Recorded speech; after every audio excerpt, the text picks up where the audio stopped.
बिस्मिल्लाहिर्रहमानिर्रहीम, अस्सलाम वालेकुम, a very good morning to all of you. आप देख रहे हैं रोही एट 10। मैं हूं आपके साथ अनम मंजूर हुसैन। उम्मीद करते हैं आप सब ठीक होंगे, खैरियत से होंगे, आपकी मॉर्निंग्स अच्छी हो रही होंगी। इसी के साथ साथ हम दुआ ये करते हैं कि आपकी मॉर्निंग्स अच्छी हों ताकि आपका सारा दिन बहुत अच्छा गुजरे। सारा दिन अच्छा गुजारने के लिए आपको अपनी मॉर्निंग अच्छी करनी पड़ती है। आप सुबह उठें, नमाज पढ़ें, एक्सरसाइज को जाएं, उसके बाद अपना ब्रेकफास्ट करें, फिर अपने कामों को जाएं, तो ये रूटीन जो है वो आपके सारे दिन को खुशगवार बना देती है। इसी के साथ साथ कल ईद उल अज़हा का चांद जिसको हम कहते हैं वो नज़र आ गया है, और इसी के साथ साथ आप सबको बहुत बहुत मुबारक हो। और तमाम हाजी जो हैं वो उनकी परवाज़ों का आगाज़ भी हो गया है। मक्का मदीना में वो पहुंच भी गए हैं, कुछ परवाज़ें अभी जारी भी रहेंगी। तो बड़ी कल एक इंटरेस्टिंग स्टोरी सामने आई मेरी, और सुनकर बड़ी अच्छा लगा। और जो लोग कहते हैं कि वाकई जिसका बुलावा आता है तो फिर उसको कोई रोक नहीं सकता, और जिसका बुलावा आता है उसे कोई बुलाया जाता है, वही जाता है। तो कल हमने देखा कि एक आमिर नाम का शख्स जो कि लीबिया से ताल्लुक़ रखता है, उसके साथ ये हुआ कि हज के लिए वो जाने के लिए रवानगी के लिए वो एयरपोर्ट पहुंचा, लेकिन जैसे ही वो एयरपोर्ट पहुंचा कुछ सिक्योरिटी की इशू की वजह से, कुछ उसके प्रॉब्लम्स थे जिसकी वजह से वो उस प्लेन में नहीं बैठ सका और प्लेन परवास कर गया। और उसकी कोशिशें जारी होंगी, ऑब्वियसली पता नहीं उसके दिल में क्या बात आई होगी, अल्लाह को कौन सी उसकी अदा पसंद आई होगी। मौसमी खराबी के बाइस, कुछ टेक्निकली खराबी के बाइस वो जहाज़ वापस आया, और उसके बाद फिर कुछ टाइम बाद जब वो चीज़ें बेहतर करने के बाद उसने अपनी परवाज़ उड़ा जब वो, तो उसके बाद फिर उसमें कोई प्रॉब्लम आई और वो वापस आ गया। इस 3 दफ़ा वो वापस आता है, और 3 दफ़ा वो आमिर नाम का शख्स अपनी कोशिश को जारी रखता है कि कहीं किसी तरीके से वो उस जहाज़ में बैठ जाए और हज के लिए रवाना हो जाए, लेकिन ऐसा होता नहीं है। फिर अगली बार ये होता है कि वहाँ की जो मैनेजमेंट है, वहाँ के जो पायलट्स हैं, वहाँ की जो सिक्योरिटी के एहलकार थे, उन्होंने कहा कि ये जो आमिर नाम का शख्स है ना, इसको बुलाया जाए, और फिर उसके मामला सारे क्लियर कर लिए जाते हैं और उसको बिठाया जाता है, और फिर वो खैरी ऑफिस से परवाज़ पहुंच जाती है, सऊदीया में लैंड कर जाती है। तो ये कल की स्टोरी है, बड़ी इंटरेस्टिंग स्टोरी, जो बहुत से लोग इसको हाईलाइट भी कर रहे हैं कि न जाने कौन सी अदा अल्लाह को पसंद आ जाती है, और जिसका बुलावा लिखा होता है फिर वो जाता ही है। और मेरे ख्याल में इस बात को 2 से 3 दिन हो गए, लेकिन अभी जो हाईलाइट किया जा रहा है ना, वो कल से बहुत ज़्यादा सोशल मीडिया पर इसको हाईलाइट किया जा रहा है, और बहुत सारी मुबारकबाद भी दी जा रही है। और इसके बाद उस आमिर के साथ उन पायलट्स की पिक्चर्स जो शेयर की जा रही है, वो बहुत ज़बरदस्त फीलिंग्स आती हैं उसको देखकर। और इसी तरह तमाम लोगों की दुआ है कि अल्लाह ताला उनको भी हज और उम्रे की सआदत नसीब फरमाएँ इसके सदके। और अभी तमाम लोग जो हैं कुर्बानी के लिए बड़े मसरूफ़ होंगे, मंडियों में जाते होंगे कि कुर्बानी का जानवर लेना है, कैसा होना चाहिए, रोज़ चक्कर लगते होंगे, मुनासिब रेट पर कोई अच्छा मिल जाए। इसी हवाले से आज हम बात भी करेंगे, मंडियों की क्या सूरत हाल है, क्या रेट चल रहा है, और इस हवाले से जिन मेहमानों ने हमें ज्वाइन किया उनका तारुफ आपसे करवा दूँ। सबसे पहले हमारे साथ मौजूद हैं हमारे reporter, anchor person Hasan Malik हमारे साथ हैं। अस्सलाम वालेकुम, कैसे हैं आप? Thank you for joining us. इसी के साथ साथ तशरीफ फरमा है एंटरप्रेन्योर हैं राना मुमताज रसूल हमारे साथ है। अस्सलाम वालेकुम, कैसे हैं आप? Thank you for joining us. Hasan, आपसे आगाज कर लेते हैं, मंडियों की क्या सूरत हाल है? आप तो जाते होंगे, और जानवर किस तरह के हैं, और सबसे इम्पोर्टेंट चीज़ के रेट क्या चल रहा है? बिस्मिल्लाहिर्रहमानिर्रहीम, thank you so very much. अभी जिस तरह से आप बात कर रही थी, तो मुझे वो एक मिसरा याद आ रहा था कि आते हैं वही जिनको सरकार बुलाते हैं। वो एक बचपन से ही सुनते आ रहे हैं कि आपके घर के करीब महफिल हो, मस्जिद में हो, कहीं भी हो, आप चाहकर कभी भी नहीं जा सकते। बहुत सारे मौकों पर ऐसे होता है कि इंसान जाना चाह रहा होता है, लेकिन बिल्कुल एट 11th और आपकी कोई ना कोई मसरूफियत आ जाती है, वो चीज़ स्किप हो जाती है। लेकिन कभी कभार ऐसा होता है कि आपको पता होता है कि मैं इस जगह पर मैं इंगेज हूं, नहीं जा पाऊंगा, लेकिन अल्लाह ताला की तरफ से बुलावा होता है, आपने वहां हाजिरी देनी होती है और वो मामलात हो जाते हैं। खैर, बात फिर वही है, जिसका बुलावा होता है, जिस तरह से होता है, तो वो किसी ना किसी बहाने से, किसी ना किसी तरीके से वो पहुंच जाता है। रही बात मंडियों के हवाले से, जिलहज का चांद नजर आ गया। अब तो ये जो 10 दिन है कॉन्टीन्यूसली, जितनी एक तरफ गर्मी पड़ रही है, तो वहीं दूसरी जानिब जितने शहरी हैं, जितने लोग हैं कुर्बानी के लिए, वो भी मंडियों का रुख कर रहे हैं। सबसे पहली चीज़ जो है ना, वो ये है कि अभी 3-4 रोज कबल की बात है, हमारी जो मुल्तान की, साउथ पंजाब की कह लें, जो सबसे बड़ी मवेशी मंडी लगती है, वो थाना बस्ती मलूक की हदूद में लगती है। और तकरीबन एक बड़ा अनफॉर्चुनेट सा इंसिडेंट हुआ है। 1 करोड़ 80 से 90 लाख की एक डकैती हुई है।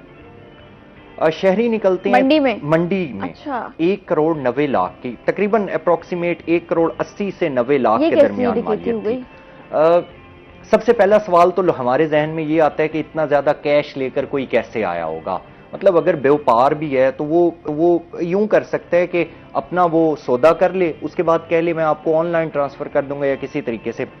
होता यूं है कि कुछ शहरी हैं वो पेशावर से निकलते हैं अलल सुबह के औकात में, मोटरवे से सफर करते हुए वो यहां पर आते हैं, सुबह के टाइम नाश्ता करते हैं। नाश्ता करने के बाद वो जब मंडी जाते हैं ना, तो रास्ते में एक छोटा सा पैच था, वो गाड़ी पार्क करते हैं एक जगह पर, गाड़ी पार्क करके वो छोटे से पैच पर जहां से वो पैदल सफर करते हुए आ रहे थे, रास्ते में उनके साथ डकैती हो जाती है। अच्छा। अब पुलिस वर्किंग कर रही है। वो जो पेशावर से आ रहे थे वो किस सिलसिले में आ रहे थे? वो अब मंडी में अपने जानवर खरीदने आ रहे थे। अच्छा, खरीदने वो व्यापार थे। ठीक है। वो व्यापारी थे, वो अपना जानवरों का ही व्यापार करते थे, और वो 1 करोड़ 80 लाख उनके पास उस टाइम कैश था। अच्छा। कि हम यहां से सामान लेंगे, हम यहां से जानवर खरीदेंगे, यहीं से ही लोड करवा देंगे पेशावर के लिए, कराची के लिए, जहां पर उन्होंने अपने जानवर भेजने होंगे। तो वो उनका 3-4 लोग, उनका प्रॉपर प्लान था और उनका कारोबार ही इसी सिलसिले में ही है।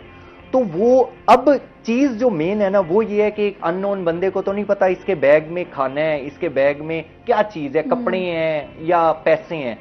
ये मुखबरी है तो ही यहां पर, मतलब वो पेशावर से जहां से चलते हैं, जहां से जिस बैंक से वो पैसे निकालते हैं, किसी से पैसे लिए होंगे या उन्होंने कुछ भी किया होगा, जो भी होगा वट तो वो वहां से उनकी मुखबरी होती है। मुखबरी चलते चलते वो देखते हैं मोटरवे से सफर कर रहे हैं, सफर करते हुए ये इस इंटरचेंज से उतर रहे हैं, यहां खाना खा रहे हैं, और वो एट द सर्टेन उस पैच में आकर टारगेट करते हैं जहां पर ना ही कैमरास थे, जहां पर ना ही सिक्योरिटी थी, और वो ऐसी जगह थी जहां पर उन्हें रोकने की और मजामत करने की जरूरत नहीं थी। पैदल इंसान है, पैदल इंसान के आगे मोटर बाइक आ जाए, गाड़ी आ जाए या कुछ भी हो जाए तो इंसान थोड़ा सा, वैसे गाड़ी पर हो तो इंसान थोड़ी सी तेज चला लेता है, कट शट मार लेता है, आगे पीछे 100 तरीके होते हैं। वो जो ही आए हैं उन्होंने सिर्फ एक बात की, उन्होंने कहा ये जो आपके पास बैग है, थैल है, ये आप हमें दे दें। बस वो उसी के अंदर सारे पैसे थे। खैर वो उसी टाइम एसपी सदर, डीएसपी, एसएचओ, वो सारे लोग वहां पर पहुंच गए। ये बात मैं आपको बता रहा हूं गुज़िश्ता हफ्ते की। उसके बाद से ये वाकया हो गया। वैसे भी जब इस तरह के कोई ओकेजन्स होते हैं, इस तरह के इवेंट्स होते हैं, तो पुलिस वैसे भी काफी ज्यादा ऐसे अलर्ट नजर आती है। तो उसके बाद इस इंसिडेंट के फौरन बाद जब पुलिस तफ्तीश करती है, तो यही एक गैंग था, यही लोग थे, अभी तक अरेस्ट नहीं हुए। होप सो अरेस्ट हो जाएंगे, लेकिन एक चीज सामने आ गई है, यही वो गैंग था जिसने दिसंबर में बस्ती मलूक के ही एरिया में 3 करोड़ की डकैती की थी। ओह, अच्छा। ये वही गैंग था, ये वही गैंग है जिसने पहले 3 करोड़ की डकैती की थी। पुलिस को मतलूब था, अभी तक अरेस्ट नहीं हुआ, और अब उसी ही गैंग ने उसी ही बस्ती मलूक के एरिया में 1 करोड़ 80 लाख की डकैती की है। मतलब अब टोटल इस टाइम तक जो वो स्नैचिंग कर चुके हैं वो तकरीबन राउंड अबाउट 5 करोड़ की कर चुके हैं, और वो वही एक ही गैंग है जो कॉन्टिन्यूसली इसी थाने की हदूद में डकैती कर रहा है और इसी ही थाने की हदूद में मुखबरी के जरिए डकैती कर रहे हैं। ये तो फेलियर हुआ उसी थाने के पुलिस एहलकारों का, एसएचओ का, कि 6 महीने गुजरने के बाद वो दूसरी डकैती पे आ गया। उसको अब सवाल ये आता है कि आप ये देखें कि 3 करोड़ की डकैती हुई, सबसे पहला सवाल ये आता है कि वहां पर फेलियर था। सेकेंडली पुलिस 6 माह गुजरने के बाद, 5 माह गुजरने के बाद अभी तक अरेस्ट नहीं कर सकी, और सेकेंड अटेम्प्ट भी उसी थाने की हदूद में उसी जगह पर उन्होंने की है। मतलब पहली अटेम्प्ट के बाद बंदा थोड़ा सा कॉन्शियस हो जाता है, लेकिन सेकंड अटेम्प्ट भी उनकी वहीं पर हुई है। तो अब खैर वो एसएसपी ऑपरेशन से जब बात हुई, पुलिस अफसरान जितने भी हैं, कमेटियां तश्कील दे दी हैं उन्होंने। दे आर सेइंग के होप फॉर बेस्ट, हम इंशाल्लाह जल्द ही इनके करीब भी पहुंच जाएंगे और इन्हें अरेस्ट भी कर लेंगे। लेकिन सवाल यहां पर यह है कि एक तो इतने ज्यादा पैसे लेकर हम बतौर शहरी, हमारी भी कुछ जिम्मेदारियां बनती हैं, बिल्कुल। इतने सारे पैसे लेकर हम ना क्योंकि निकलें। आई नो जब भी ईद कुर्बा करीब होती है, ये डकैती के वाकयात हम हर साल सुनते हैं। आम रूटीन की बात है। मतलब किसी के घर के बाहर से कोई बकरे खोल के ले जाता है। कभी हमने ये सुना है कि वो लोड करवाया उन्होंने लोडर रिक्शे में, लोडर रिक्शे वाला भाग जाता है, हम थोड़ा सा आगे थे, वो थोड़ा सा पीछे था, वो फिर उसके बाद देखते रहे हमारे बकरे गायब हो गए। कभी-कभी जानवर खुद भी भाग जाता है। वो बांधा हुआ सही ना हो फिर भाग जाता है वो। जानवर बड़ी वीडियो जानवर को सही बांध के रखे ना, जानवर कहीं भी नहीं जाता। ये बांधने वाले नहीं, वो जो लोडिंग का टाइम होता है ना, वो जो ऑफलोड करते हैं तब वो जो भागता है ना, वो हर घर की कहानी है। असल में उस टाइम वो पता है क्यों भागता है? उस टाइम वो जो शहरियों का एक जमे गफीर जमा हुआ होता है, उनमें से कुछ बच्चे हा हा ही हु की आवाजें कस रहे होते हैं। जानवर है ना, इंसान तो नहीं है, समझदार तो नहीं है, वो जानवर है। वो जो ही प्रेशराइज होता है या वो डर जाता है, घबरा जाता है। असल में जानवरों की भी एक फितरत है। ये जितने भी जानवर होते हैं जो देहात से शहर में आते हैं, देहात के माहौल के मुताबिक वो एडजस्ट हुए हुए होते हैं। वहां पर हॉर्न नहीं है, वहां पर शोर नहीं है, कुछ नहीं है। जो ही वो शहर में आते हैं तो वो कहते हैं हम पता नहीं कौन सी दुनिया में आ गए हैं। तो इसलिए वो बच्चों को तो शौक होता है ना कि अब इंतजार में होते हैं कि अब आएगा जानवर आएगा, 2-4 दिन उसके साथ गुजारेंगे। बिल्कुल तो ये सारी चीजें होती हैं। खैर से मंडियों में जानवर के रेट्स की अगर बात कर लें तो क्या रेट चल रहा है? क्योंकि अक्सर हम पिछली बार भी देखा, उससे पिछली बार देखा बहुत हाई रेट्स थे, जिसकी वजह से लोगों का रश थोड़ा कम हुआ। लोगों ने मतलब कुर्बानी उस लिहाज से सही नहीं की होगी। इस दफा क्या सूरत हाल है? अच्छा अनम, दो तीन चीजें ना बड़ा मैटर करती हैं किसी भी मामले में। एक आपकी वेदर कंडीशंस बहुत ज्यादा मैटर करती हैं। वेदर कंडीशंस आप ये देखें, सर्दियों में जब हमारा बचपन था तो उस टाइम पर सर्दियां थी, और मुझे अच्छे से याद है मैं दादू के साथ मंडी जाया करता था। उस टाइम पर सिचुएशन ये होती थी, हम सुबह अगर 10-11 बजे भी निकले हैं और शाम में मगरिब के टाइम भी मंडी से आ रही हैं तो बड़ा टाइम होता था हमारे पास, वेदर कंडीशन बहुत अच्छी होती थी, हम इजी। अब आप ये देखें कि एक तरपाल है या एक उन्होंने शेड बनाया हुआ है जहां पर 50 से 100 लोगों ने भी खड़े होने हैं, वहां पर जानवरों ने भी खड़े होने हैं, और वहां पर कोई प्रॉपर इंतजाम नहीं है, जिसकी वजह से शहरी भी डिस्टर्ब होते हैं, व्यापारी भी डिस्टर्ब होते हैं। रही बात रेट्स की, रेट्स हर साल बढ़े हुए होते हैं गुज़िश्ता साल की निस्बत। इस टाइम अगर करंटली बात की जाए, छोटे छोटे जानवर जिनका एज सच वजन भी नहीं है, वेट भी नहीं है इतना, वो उनकी भी कीमतें आसमान से बातें कर रही हैं। मतलब एक ऐसे समझ लें 20 किलो का जो बकरा है उसकी कीमत तकरीबन जो स्टार्टिंग कीमत है वो 42-45 हजार से हो रही है। अब आप इमेजिन करें कि एक छोटा सा जानवर, उसकी कीमत 42-45 हजार से स्टार्ट हो रही है। अगर वो कहीं पर आकर आपका उसके साथ पैचअप है, लेट्स सपोज अगर आपका उसके साथ 37 पर भी आकर आपकी उसके साथ बात डन हो जाती है, टाई अप हो जाता है, तो आप ये देखें कि 37 का जानवर एक काफी कॉस्टली है। आप ये देखें तो वो रेट हमेशा पिछले साल की निस्बत महंगे होते हैं। करंटली अगर इस ईयर की बात की जाए तो इस साल भी रेट काफी महंगे हैं। वैसे ठीक हो गया।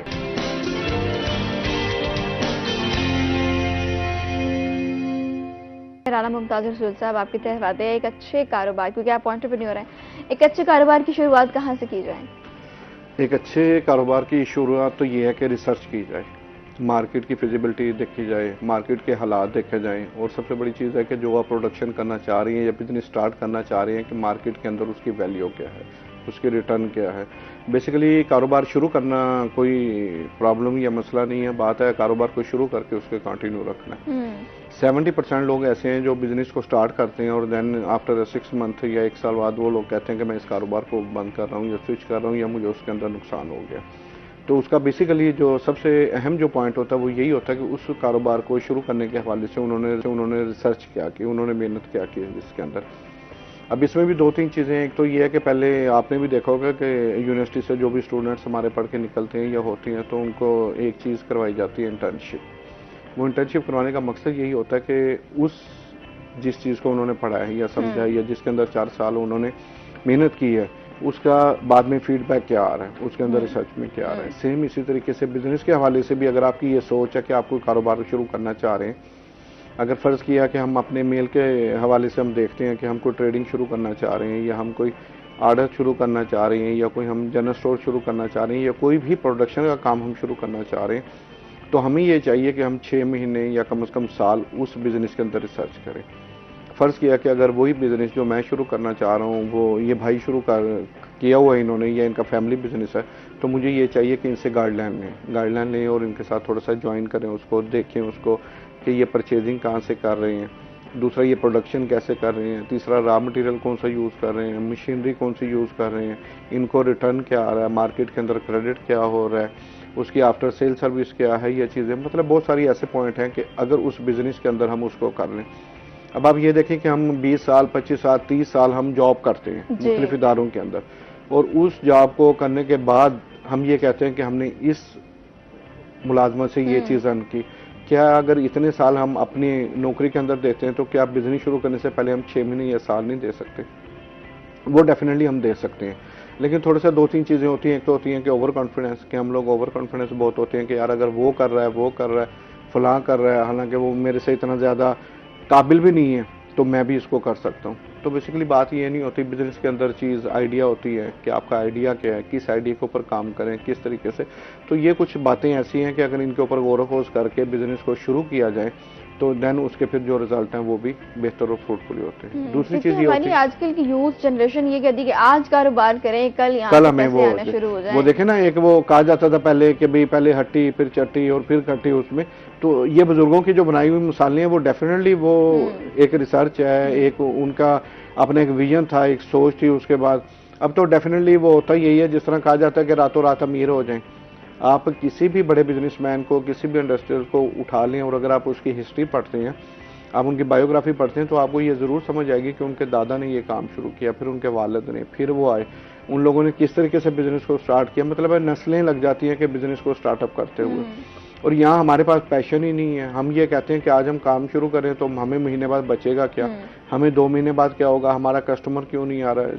मतलब है व्हाट्सएवर बहुत सारी ऐसे पॉइंट हैं कि जिनके लिए ज़रूरी है कि पहले बिजनेस के मामले में, अब जिस तरह आजकल कहा जाता है कि जी मैंने अपनी मुलाजमत छोड़ के कारोबार शुरू किया, मेरे पास ना मुलाजमत है ना कारोबार है। हाँ जी, ये एक बहुत बड़ा ये आजकल ये समझ लें कि भी आजकल ये क्लिप भी चल रहे हैं और वो हो रहे हैं। तो बराए मेहरबानी ऐसे बिल्कुल भी ना करें कि मुलाजमत छोड़ें और ये मुलाजमत के साथ कारोबार को कंटिन्यू करें। कासिम अली शाह से किसी ने ये सवाल किया, आपने मुझे बड़ा मोटिवेट किया, मैंने कारोबार शुरू किया। अब ना मेरे पास वो है ना ये ना वो है। तो उसमें गुजारी ये है कि देखें पार्ट टाइम काम शुरू करें, बिजनेस शुरू करें, उसका स्टार्टअप लें, मुलाजमत कभी भी ना छोड़ें, एक्सपीरियंस लें, जो लोग पहले कर रहे हैं उनसे शेयर करें इन चीज़ों को, मामलात को। तो डेफिनेटली अगर 6 महीने सर आप क्या कहते हैं, अगर कोई मुलाजमत कर रहा है तो आप तो एंटरप्रेन्योर है, आप उनको क्या सजेस्ट करेंगे कि मुलाजमत से बेहतर आप एंटरप्रेन्योरशिप की तरफ आ जाएं? आप उनको क्या कहेंगे? नहीं वो देखें, उसमें ना मैंने भी जॉब की है मुख्तलिफ डिपार्टमेंट्स में, 17-18 साल मैंने की है। तो लास्ट मेरी जो जॉब थी वो मोबिलिक में थी as a corporate account manager. Package भी बहुत अच्छा था, चीज़ें भी बहुत अच्छी थी और वैसे भी सेलुलर कंपनीज का नाम भी है। लेकिन एक कोशिश है जुस्तजू से कि बिजनेस अपना होना चाहिए। डेफिनेटली सैलरी पर्सन आप भी हैं, हम भी किसी दौर में रहे हैं। 20 या 22 को यही होता है कि अब तनख्वाह खत्म हो रही है, अब आगे 5-7 दिन कैसे गुजारनी है। लेकिन जो बिजनेस वाला होता है उसके लिए ये थोड़ी सी प्रॉब्लम नहीं होती। तो यही ख्वाहिश थी कि भी बिजनेस किया जाए। तो मैं फिर पार्ट टाइम मैंने काम शुरू किया, जो अपने बिजनेस किया। फिर ये भी नहीं हुआ कि मैंने पहले ही बिजनेस किया और मैं हो गया। मैंने कोई 4 से 5 बिजनेस ऐसे किए हैं कि जिनके अंदर मतलब मैंने वर्किंग की कोशिश की। लेकिन वो अल्लाह पाक डेफिनेटली अगर आप किसी भी काम के लिए कोशिश करते हैं, मेहनत करते हैं और एक लगन भी होती है, तो वो जो लगन है वो आपको आपकी मंजिल तक ज़रूर ले जाती है।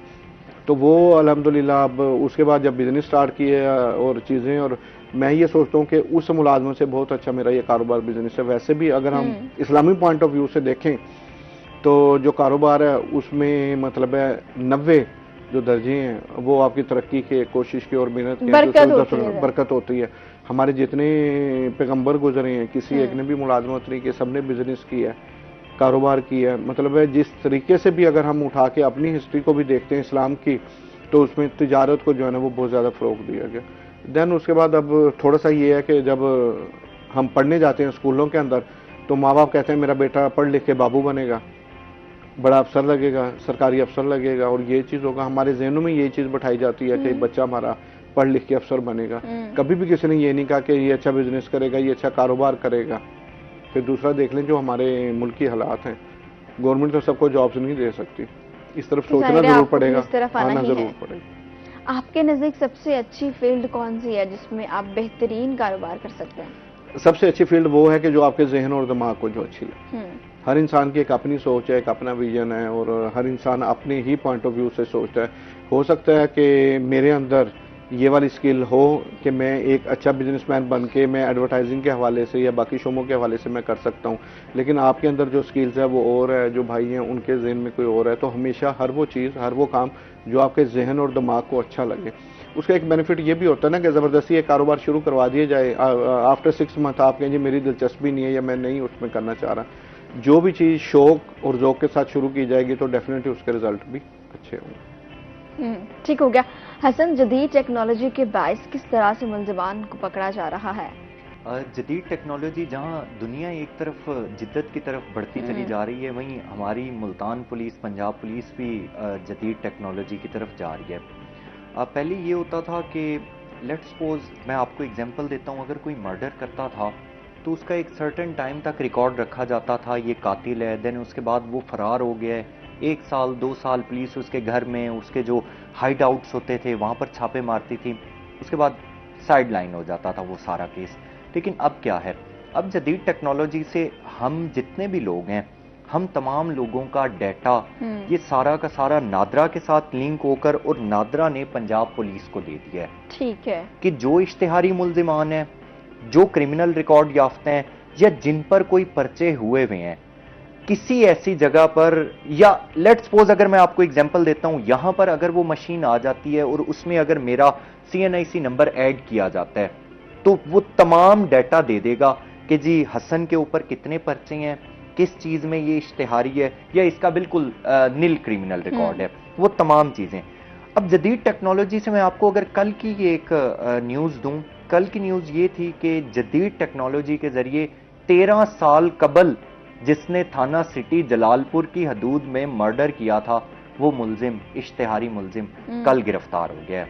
अच्छा, मतलब आप इमेजिन करें, उसने मर्डर किया 2012 में, आज 2025 चल रहा है, 2012 से 2022 10 साल, 2025 13 साल, वो बिल्कुल उसका हुलिया भी चेंज हो गया होगा, उसके बहुत सारी चीजें भी चेंज हो चुकी होंगी। मतलब आज से 10 साल पहले जिसने मर्डर किया, अब उसे अगर हम भी देखें, कोई भी देखे, तो हम उसे नहीं पहचान सकेंगे, शायद ये वही बंदा है। बहुत सारी चेंजिंग्स आ जाती हैं, लेकिन क्योंकि उसका फिंगरप्रिंट चेंज नहीं हो सकता, उसका CNIC नंबर चेंज नहीं हो सकता, उसकी बहुत सारी ऐसी चीजें चेंज नहीं हो सकती, जिसकी वजह से जो ही उसका एंटर किया जाएगा ID कार्ड नंबर, तो वो पता चल जाएगा इसका क्रिमिनल रिकॉर्ड क्या है। अक्सर चौक चौराहों पर जब वो स्नैप चेकिंग, एक आपने लफ्ज सुना होगा, जब भी स्नैप चेकिंग हो रही होती है, ये डॉल्फिन वाले, मुहाफिज स्क्वाड वाले, पंजाब पुलिस, ये तमाम एक गैजेट लेकर खड़े होते हैं, एक ऐप है, उसमें जो ही आपका CNIC नंबर डालते हैं, आपकी मोटरसाइकिल का नंबर डालते हैं, चेजिस नंबर डालते हैं, इंजन नंबर डालते हैं, वो सारा का सारा बायोडाटा सामने आ जाता है कि आया इस बंदे पर कोई रिकॉर्ड है, इस बंदे का कोई क्रिमिनल रिकॉर्ड है। ये सेम वैसे ही चीज है जैसे करैक्टर सर्टिफिकेट है। जब किसी ने आउट ऑफ कंट्री जाना हो, जॉब के लिए जाना हो, करैक्टर सर्टिफिकेट वो मांगते हैं। करैक्टर सर्टिफिकेट ही हमारी जमानत देता है कि इस बंदे का कोई क्रिमिनल रिकॉर्ड नहीं है, ना ये किसी पर्चे में मुलविस रहा है, मुदाई रहा है तो कौन से पर्चे में मुदाई रहा है, गवाह था तो कौन से पर्चे में था, उसके अलावा मुल्जिम था तो किस तरह का इसका क्रिमिनल रिकॉर्ड था। जिस तरह से हमने गुज़िश्ता दिनों सुना, अंडर 18 या जिनके पास लाइसेंस नहीं था, उन तमाम लोगों को, अंडर एज वालों को जेल किया जा रहा था, पर्चे दिए जा रहे थे। तो इस तरह का जितना भी क्रिमिनल रिकॉर्ड है, ये एज सच क्रिमिनल रिकॉर्ड नहीं है, अंडर एज है। मोटर बाइक चला रहे, घर से वो निकले दही लेने के लिए, सामान लेने के लिए, उसे रास्ते में रोक लिया, ये क्राइम नहीं है। क्राइम हीनियस वो कंसीडर किया जाता है, ये किसी नशे के केस में पकड़ा गया, ये किसी चोरी डकैती किसी इस तरह केस में पकड़ा गया, या उसके अलावा कोई एज सच हीनियस क्राइम था जिसमें ये कंसीडर किया गया, उस चीज को पुलिस भी, इदारे भी, हम लोग भी, सारे लोग कंसीडर करते हैं कि ये एक क्राइम है। बाकी उसके अलावा वो जो जहां से बात स्टार्ट हुई वो ये थी कि अब एक ऐसा गैजेट है, जदीद टेक्नोलॉजी है, जिससे तमाम तर चीजें हमारे सामने आ जाती हैं। अब मतलब कोई ये नहीं कह सकता, अगर वर्किंग सही तरीके से हो, तमाम चीजें, तमाम लोगों का रिकॉर्ड ऑनलाइन है और सब कुछ पता चल जाएगा। कोई अब हाइड आउट बड़ा आसान हो गया, फिर तो सारे मुल्जिमान पकड़े जाएंगे कुछ टाइम में, अगर उसका प्रॉपर से इस्तेमाल किया जाए तो। और बड़ा आसान हो गया है ये मेरे ख्याल में, और आइंदा आने वाले लोगों के लिए भी एक सबक है कि अगर कुछ भी ऐसा करेंगे तो बड़ी आसानी से हम पकड़े भी जाएंगे।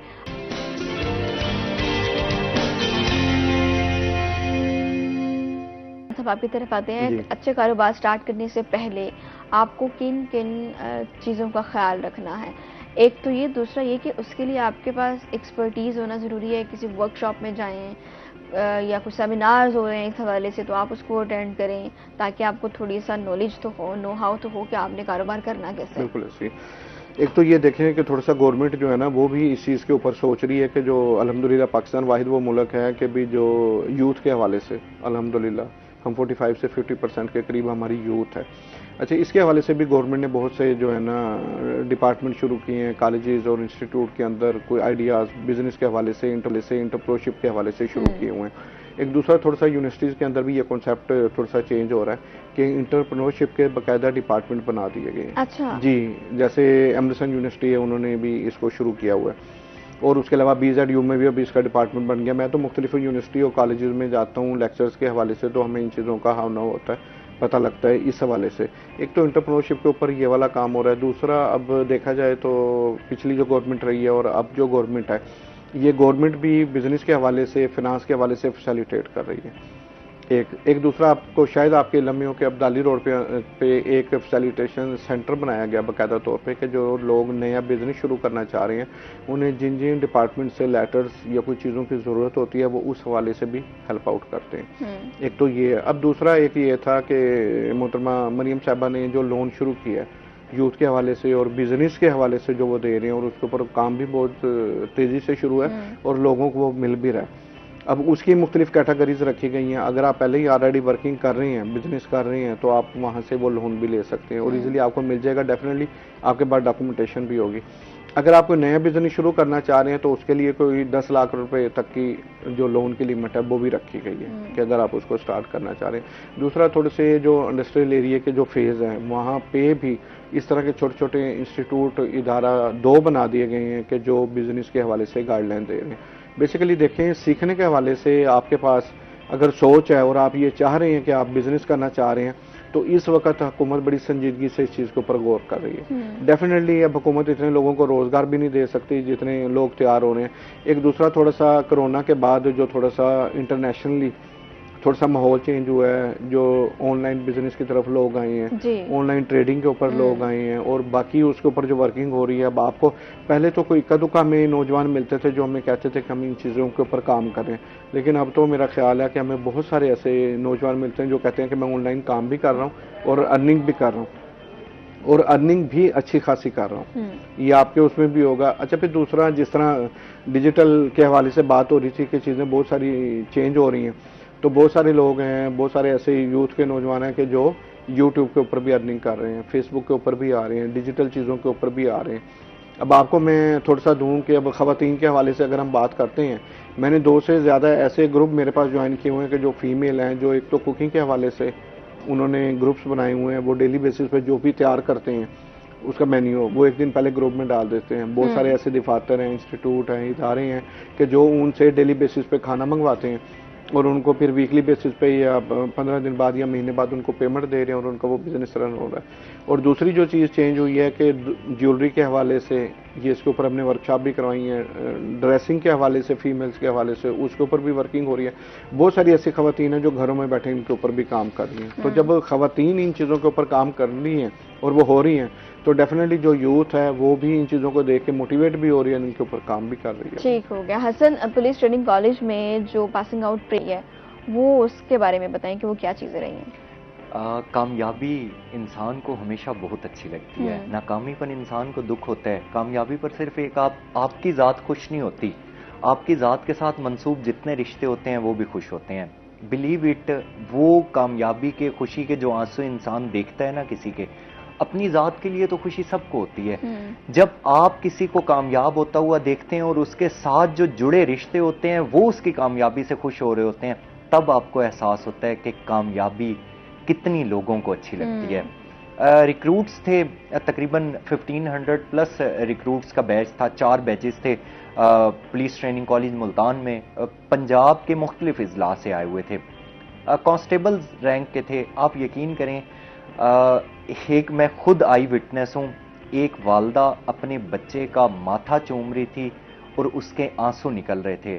मैंने उनका सॉर्ट किया, मैंने उनसे बात की तो उनकी एक ही बात थी, मेरे 2 बेटे हैं, एक बेटा आर्मी में है और दूसरा बेटा पुलिस में हुआ है, और मैं ये कहती हूँ, मैं रोते हुए तहज्जुद पढ़ती हूँ और मैं अपने अल्लाह से ये दुआ करती हूँ, अल्लाह मेरे दोनों जवानों को इस मुल्क के लिए शहादत नसीब कर। क्या बात और है। जब वो मेरे घर आए तो कफन में लिपटे हुए ना हों, वो झंडे में लिपटे हुए हों, और मैं लोगों को फख्र से बताती फिरूं, ये दोनों मेरे लाल हैं जो इस धरती पर कुर्बान हुए हैं। क्या बात ये लोगों का जज्बा मतलब है। जज्बा चेक करिए उस माँ आप का। इमेजिन करें, मतलब वो पूरी उस पासिंग आउट परेड की खुशी लोगों की एक साइड पर, वो उन 1500 रिक्रूट्स की खुशी एक साइड पर, लेकिन उस वालदा का जज्बा, और वो बड़ी बड़ी पढ़ी लिखी फैमिली थी, इस तरह से नहीं था कोई बैकवर्ड एरिया से ताल्लुक रखते हो, राजनपुर से, कहीं डीजी खान से या उससे कहीं पीछे देहात से ताल्लुक, नो नॉट एट ऑल।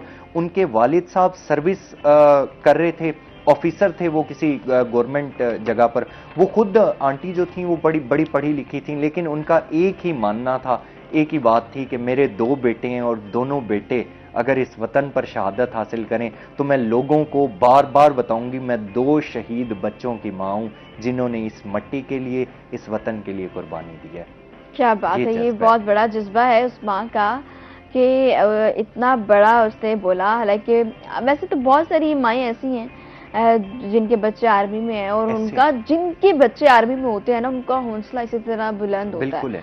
वो चाहते हैं कि वो गाजी बन के नहीं, वो शहीद बनकर आए और वो शहादत का रुतबा हासिल करें, जो कि बहुत बड़ी बात है। महकमा सिविल डिफेंस की अगर बात करें तो शहरी दिफा और आगाही के लिए क्या काम कर रहा है? महकमा सिविल डिफेंस जिस तरह से गुज़िश्ता दिनों हमने देखा, जो जंगी सूरत हाल थी, जंगी सूरत हाल में सबसे जो मेन इंपॉर्टेंट रोल प्ले करता है वो सिविल डिफेंस होता है। बहुत सारे लोगों को अंदाज़ा नहीं है शहरी दिफा क्या चीज़ है, क्या मामलात हैं।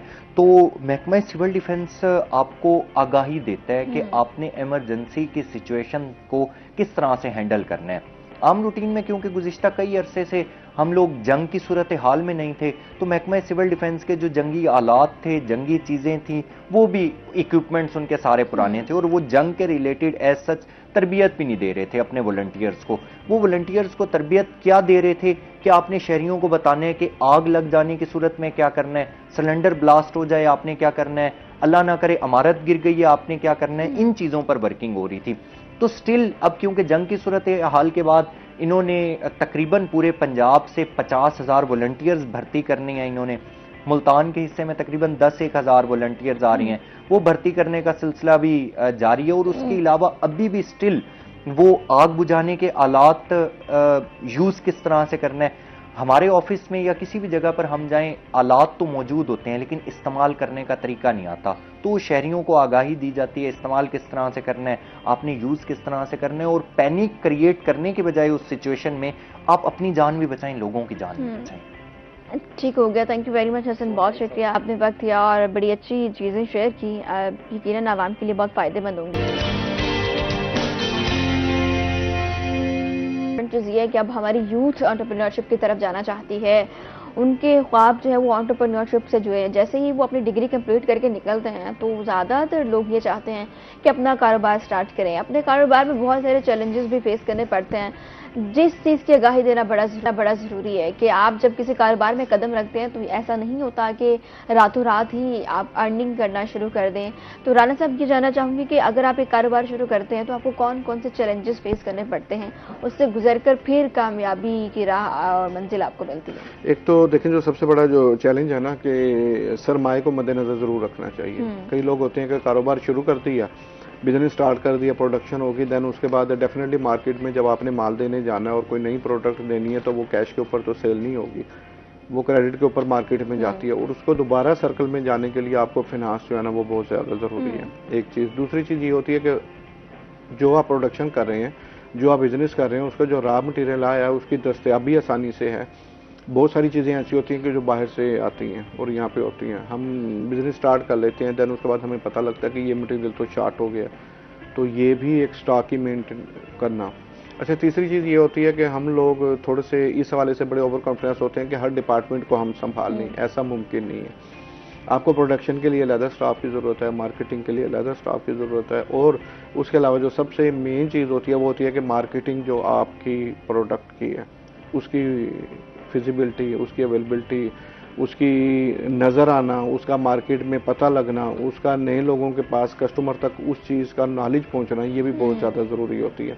तो इस तरीके से बहुत सारे चैलेंजेस ऐसे हैं कि जिनको मद्देनज़र रखना भी ज़रूरी है, जिनके ऊपर पहले वर्किंग करना भी ज़रूरी है और फिर वर्किंग करने के बाद उन चीज़ों को इम्प्लीमेंट करना ये भी बहुत ज़रूरी है। देखें, आपने किसी भी कारोबार, किसी भी बिजनेस को आपने नस्लों तक चलाना है तो उसके लिए देखें शुरू में बराए मेहरबानी प्लानिंग ज़रूर करें, डेवलपमेंट ज़रूर करें, मेहनत ज़रूर करें, रिसर्च ज़रूर करें, मार्केट का फीडबैक ज़रूर लें। और सबसे बड़ी बात आजकल के आपने भी ये चीज़ नोट की होगी कि इंटरनेशनली तौर के ऊपर बहुत सारी चीज़ों का सिनेरियो बहुत चेंज हो रहा है। आपको इस चीज़ का भी इल्म होना चाहिए कि जो मैं बिजनेस शुरू कर रहा हूँ 2 साल बाद, 3 साल बाद उस बिजनेस का सिनेरियो क्या होगा, उसकी सेल कितनी होगी, कम होगी या इसका कोई अल्टरनेट चीज़ आएगा। तो डेफिनेटली बिजनेस को शुरू करना आसान नहीं है, एक चैलेंज है, एक टारगेट है और एक मुश्किल टारगेट है। उस मुश्किल टारगेट को डेफिनेटली अचीव करने के लिए आपके लिए ज़रूरी है कि आपके अंदर रिसर्च और उसके अंदर मेहनत और ये चीज़ें ज़रूर करें। अच्छा, इन तमाम चीज़ों में आप कारोबार शुरू कर रहे हैं, फाइनेंशियली आपने किस तरह से प्लानिंग करनी है? सबसे ज़्यादा चीज़ें आप इन्वेस्ट कर रहे हैं, बहुत से लोग ये भी चाहते हैं कि अक्सर कहीं पढ़ लें ना कि पैसा इन्वेस्ट किए बगैर कारोबार का आगाज़, तो वो उसमें बहुत सारा व्यूज़ आ रहे होते हैं। अब ये कैसे पॉसिबल है? वो उसमें तो देखें ना, वो फिर आपकी अपनी स्किल्स पे हैं। बहुत सारे ऐसे बिजनेस है कि जो आप बगैर सरमाए के शुरू कर सकते हैं, वो आप अपने घर से ही शुरू कर सकते हैं। सबसे बड़ी तो चीज़ है सर्विसेज, कि आप सर्विसेज दे के उनको कर सकते हैं। अगर आपके अंदर ये क्वालिटीज़ है कि आप एक अच्छे फोटोग्राफर हैं, आप एक अच्छे वीडियो मेकर हैं, तो देन आप उन चीज़ों के ऊपर अपने सोशल मीडिया के ऊपर या अपने हल्का बाप के अंदर आप उन चीज़ों को करते हैं कि मेरा किसी को अगर पता है कि राना मुमताज़ रसूल एक बहुत ही अच्छी एडिटिंग भी करता है, वीडियो भी बनाता है और पिक्चर्स भी खींचता है और वो करता है, तो डेफिनेटली कोई इस तरह के सोर्सेज, इस तरह की शादियाँ, इस तरह के फंक्शन ज़रूर होंगे जो मेरे रिलेटिव में, मेरे जानने वालों में, मेरे हल्का बाप में होंगे। अगर उन लोगों को पता होगा तो मैं इसके ऊपर भी काम कर सकता हूँ। अच्छा, फिर उसके अंदर दूसरी चीज़ ये होती है कि आजकल जिस तरीके से अब ये गर्मियों के दिन शुरू हो रहे हैं तो आप बिजनेस टूर, आप ट्रैवलिंग टूर, आप इन चीज़ों के ऊपर वर्किंग कर सकते हैं कि आप अवेलेबिलिटी दे सकते हैं मुख्तलिफ इदारों में, स्कूलों में, कॉलेजेस के ट्रिप पे जाते हैं, आप उन्हें मतलब ट्रांसपोर्ट फ्राहम कर सकते हैं, आप उन्हें फूड स्टफ दे सकते हैं, आगे उन्होंने जहाँ पे जाना होता है वहाँ के इंतजामात उनके कर सकते हैं, तो आप ये सर्विसेज भी दे सकते हैं। फिर इसके अलावा दूसरी अगर हम उसके ऊपर आ जाते हैं कि आप अगर ये समझते हैं कि आपने कोई अच्छा डिप्लोमा किया हुआ है जिसमें मोबाइल एसेसरीज के हवाले से है, वो भी आप कर सकते हैं, मोबाइल रिपेयरिंग के हवाले से हैं, वो भी आप कर सकते हैं। मतलब बहुत सारे ऐसे बिजनेस हैं कि जो आप अपने घर में रह के, अपने ड्राइंग रूम में रह के, अपने गराज में रह के आप उनको शुरू कर सकते हैं, लोगों को सर्विसेज दे सकते हैं। इवेंट मैनेजमेंट के हवाले से आजकल यूनिवर्सिटी के बच्चे और बच्चियाँ उन्होंने आपस में मिलकर इवेंट मैनेजमेंट के हवाले से मुख्तलिफ कंपनीज बनाई हुई हैं और वो सर्विसेज दे रहे हैं और वो कर भी रहे हैं उसके हवाले से। लोगों के पास देखें आजकल टाइम जो है ना वो सबसे कीमती है और टाइम ही है जो आपको सेविंग भी देता है और आपको सरमाया भी देता है। सरकारी डॉक्यूमेंट्स ऐसे हैं कि जो आप ऑफर कर सकते हैं कि जिन जिन लोगों को ये सर्विसेज चाहिए। अब तो वैसे गवर्नमेंट ने भी इन चीज़ों को शुरू कर दिया कि आपको अगर अपना बर्थ सर्टिफिकेट चाहिए तो आपको वो आपकी दहलीज पे मिलेगा, आपको अपनी ज़मीन के हवाले से कोई डॉक्यूमेंटेशन चाहिए तो वो भी हो सकती है। तो बहुत सारे लोग ऐसे हैं जो चाहते हैं कि हमें ये चीज़ें हमारे घरों में प्रोवाइड कर दी जाएँ, ये सर्विसेज भी है। मतलब है सो मैनी। देखें पाकिस्तान के अंदर मैं ये कहता हूँ कि जो इंसान पाकिस्तान में पैसा नहीं कमा सकता वो दुनिया में कहीं भी नहीं कमा सकता। यहाँ पे हालात बहुत अच्छे हैं, यहाँ पे सोर्स बहुत अच्छे हैं, यहाँ एक दूसरे का ख्याल किया जाता है, फिर यहाँ पे इदारे भी ताउन करते हैं। बहुत सारी चीज़ें हैं कि जिनके ऊपर आप कोई समझ लें कि लेन देन करके, कोई डॉक्यूमेंट्स की चीज़ों में करके या किसी भी तरीके से आप इन चीज़ों को कर सकते हैं। अगर सख्ती के हवाले से देखें हमारे यहाँ पे वो सख्ती नहीं है जो बाकी ममालिक के अंदर है, स्पेशली खाने पीने के हवाले के आइटम। अब बहुत सारे होटल्स ऐसे हैं जहाँ पे क्वालिटी का इशू भी है और बहुत सारे भी प्रॉब्लम हैं, लेकिन वो भी रन कर रहे हैं, वो चल रहे हैं। बहुत सारे एजुकेशनल इंस्टीट्यूट ऐसे हैं जो विदाउट डॉक्यूमेंट्स और चीज़ों के हो रहे हैं, लेकिन यहाँ पे चल रहे हैं। मतलब कंप्रोमाइजिंग की जो सूरत हाल है वो हमारे इस मुल्क में बेहतर है, बाहर इतनी ज़्यादा नहीं है। लॉ एंड ऑर्डर के हवाले से भी देख लें हमें प्रॉब्लम है, लेकिन इन प्रॉब्लम्स के अंदर भी रहते हुए लोगों के बिजनेस भी चल रहे हैं और वो बाकी सारी चीज़ें हो रही हैं। पाकिस्तान में रहते हुए आप ऑनलाइन बिजनेस कर रहे हैं और ऑनलाइन बिजनेस में आप चीज़ें देख रहे हैं कि आप बाहर ज़्यादा चीज़ें एक्सपोर्ट कर रहे हैं, तो वो आपका बिजनेस कैसा मतलब रहता है? ऑनलाइन बिजनेस पे ज़्यादा लोग फोकस कर रहे हैं। आपने पहले भी बताया कि यूट्यूब से, फेसबुक से बहुत सारे लोग अर्न भी कर रहे हैं, बट आप कहते हैं ना कि आपकी जॉब सिक्योरिटी, कि आप आखिर तक वो काम करते हो, या ऐसी चीज़ें कि अच्छा 2-4 दिन आप कर रहे हो उसके बाद पता नहीं हालात कैसे हों, चीज़ें मॉडिफाई हो जाएं तो आपकी चीजें तो वो नहीं रहेंगी ना, तो आपको फिर एक नए सिरे से शुरू करना पड़ेगा। नहीं, वो उसमें देखें कि आप बिजनेस में रहते हुए ना, एक तो सबसे बड़ा बिजनेस का जो फायदा होता है ना, उसका फायदा ये होता है कि आप जो आपकी मार्केट है, आप उसके साथ एक राब्ते में है, एक ताल्लुक में है। अगर आपके अंदर थोड़ी सी दिलचस्पी है तो आप इंटरनेशनली मार्केट को भी आप देखते हैं। फर्ज किया कि अगर जिस तरीके से आप कह रही हैं कि पाकिस्तान में कुछ चीज़ें ऐसी हैं कि जो अल्लाह पाक ने पाकिस्तान को दी हुई हैं, पाकिस्तान से चल रही हैं। फ़र्ज़ किया इसमें हम अगर ब्लू पॉटरी की बात करते हैं तो ब्लू पॉटरी का बहुत अच्छा बिजनेस है। मैं खुद उन ब्लू पॉटरी के एरियाज़ को और उन इंडस्ट्री को विज़िट कर चुका हूँ जिन्होंने कहा था हमने ये काम शुरू किया एक भट्टी से, लेकिन इस वक्त हम चार हमारे पास जो है ना वो ओवन या भट्टी कह लें कि उसके साथ हम काम कर रहे हैं। अच्छा, ये हमारे पास है। अच्छा, दूसरा अगर आ जाए, हमारा स्पेशली मुल्तान में रहते हैं, मुल्तानी कढ़ाई के सूट और ये चीज़ें पूरी दुनिया में वो जाती हैं और पूरी दुनिया में वो होती हैं। बहुत सारे लोगों को मैं ऐसा जानता हूँ कि अब जैसे आम का सीज़न शुरू हो रहा था, वो लोग आम का बिजनेस करते हैं, वो लोग बाहर एक्सपोर्ट करते हैं, वो लोग पूरे मुल्क के अंदर सर्विसेज देते हैं, वो अपनी पैकिंग बना के, अपने कार्टन बना के उनके अंदर पैकिंग करके वो उनको वहाँ पे दे रहे हैं।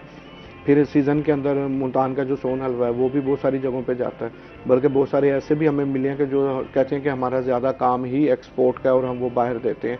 अच्छा, फिर इसके हवाले से बहुत सारी ऐसी नक्शो निगारी है कि जो हमारे पाकिस्तान में बनाई जाती है और बाहर वाले मुमालिकों में दी जाती है।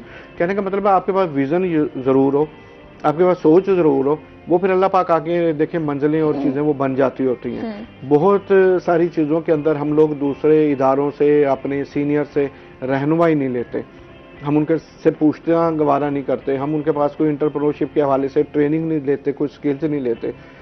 हर वो इंसान जिसने कोई ना कोई स्किल ली हुई है वो कभी भी भूखा या बेरोजगार नहीं सोता, वो कुछ ना कुछ खाकर ही सोता है।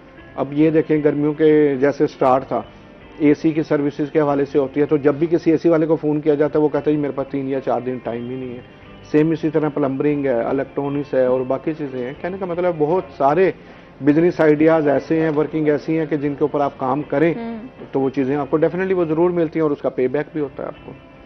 कारोबारी मौके तलाश करने के लिए सबसे इम्पॉर्टेंट चीज़ प्लेटफॉर्म्स कौन से हैं? अगर कोई कारोबार करना चाहता है उसके लिए प्लेटफॉर्म कौन सा है, कहाँ जाए, चीज़ें देखे, सर्च करे, वो कौन से प्लेटफॉर्म्स हैं, वो मौके कौन से? एक तो देखें, मैं आपको सही बताऊँ ना कि दरमियान में ना इतवार वाले दिन अक्सर अखबारात आते थे, अखबार के अंदर एड्स आ रही होती थी।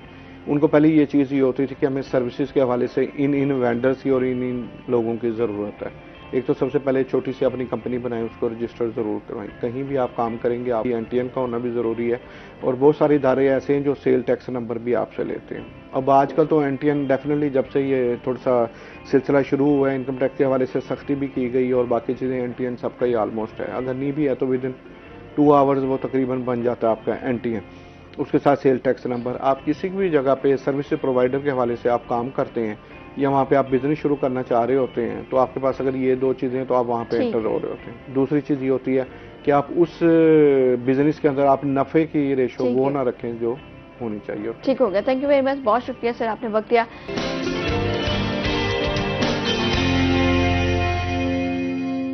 और जहाँ पर ऑनलाइन चीज़ें स्टार्ट हो चुकी हैं, हम ऑनलाइन अर्निंग की बात करते हैं, वहीं पर हम ये भी देखते हैं कि बहुत सारी चीज़ें ख़राबी की तरफ भी जाती हैं। हम ये देखते हैं कि अगर हम अपना कोई सोशल मीडिया अकाउंट बना रहे हैं या वैसे भी आपके बैंक अकाउंट्स हैं तो हैक करने का एक बहुत सारी चीज़ें सामने आ जाती हैं कि आपका अकाउंट हैक हो जाता है।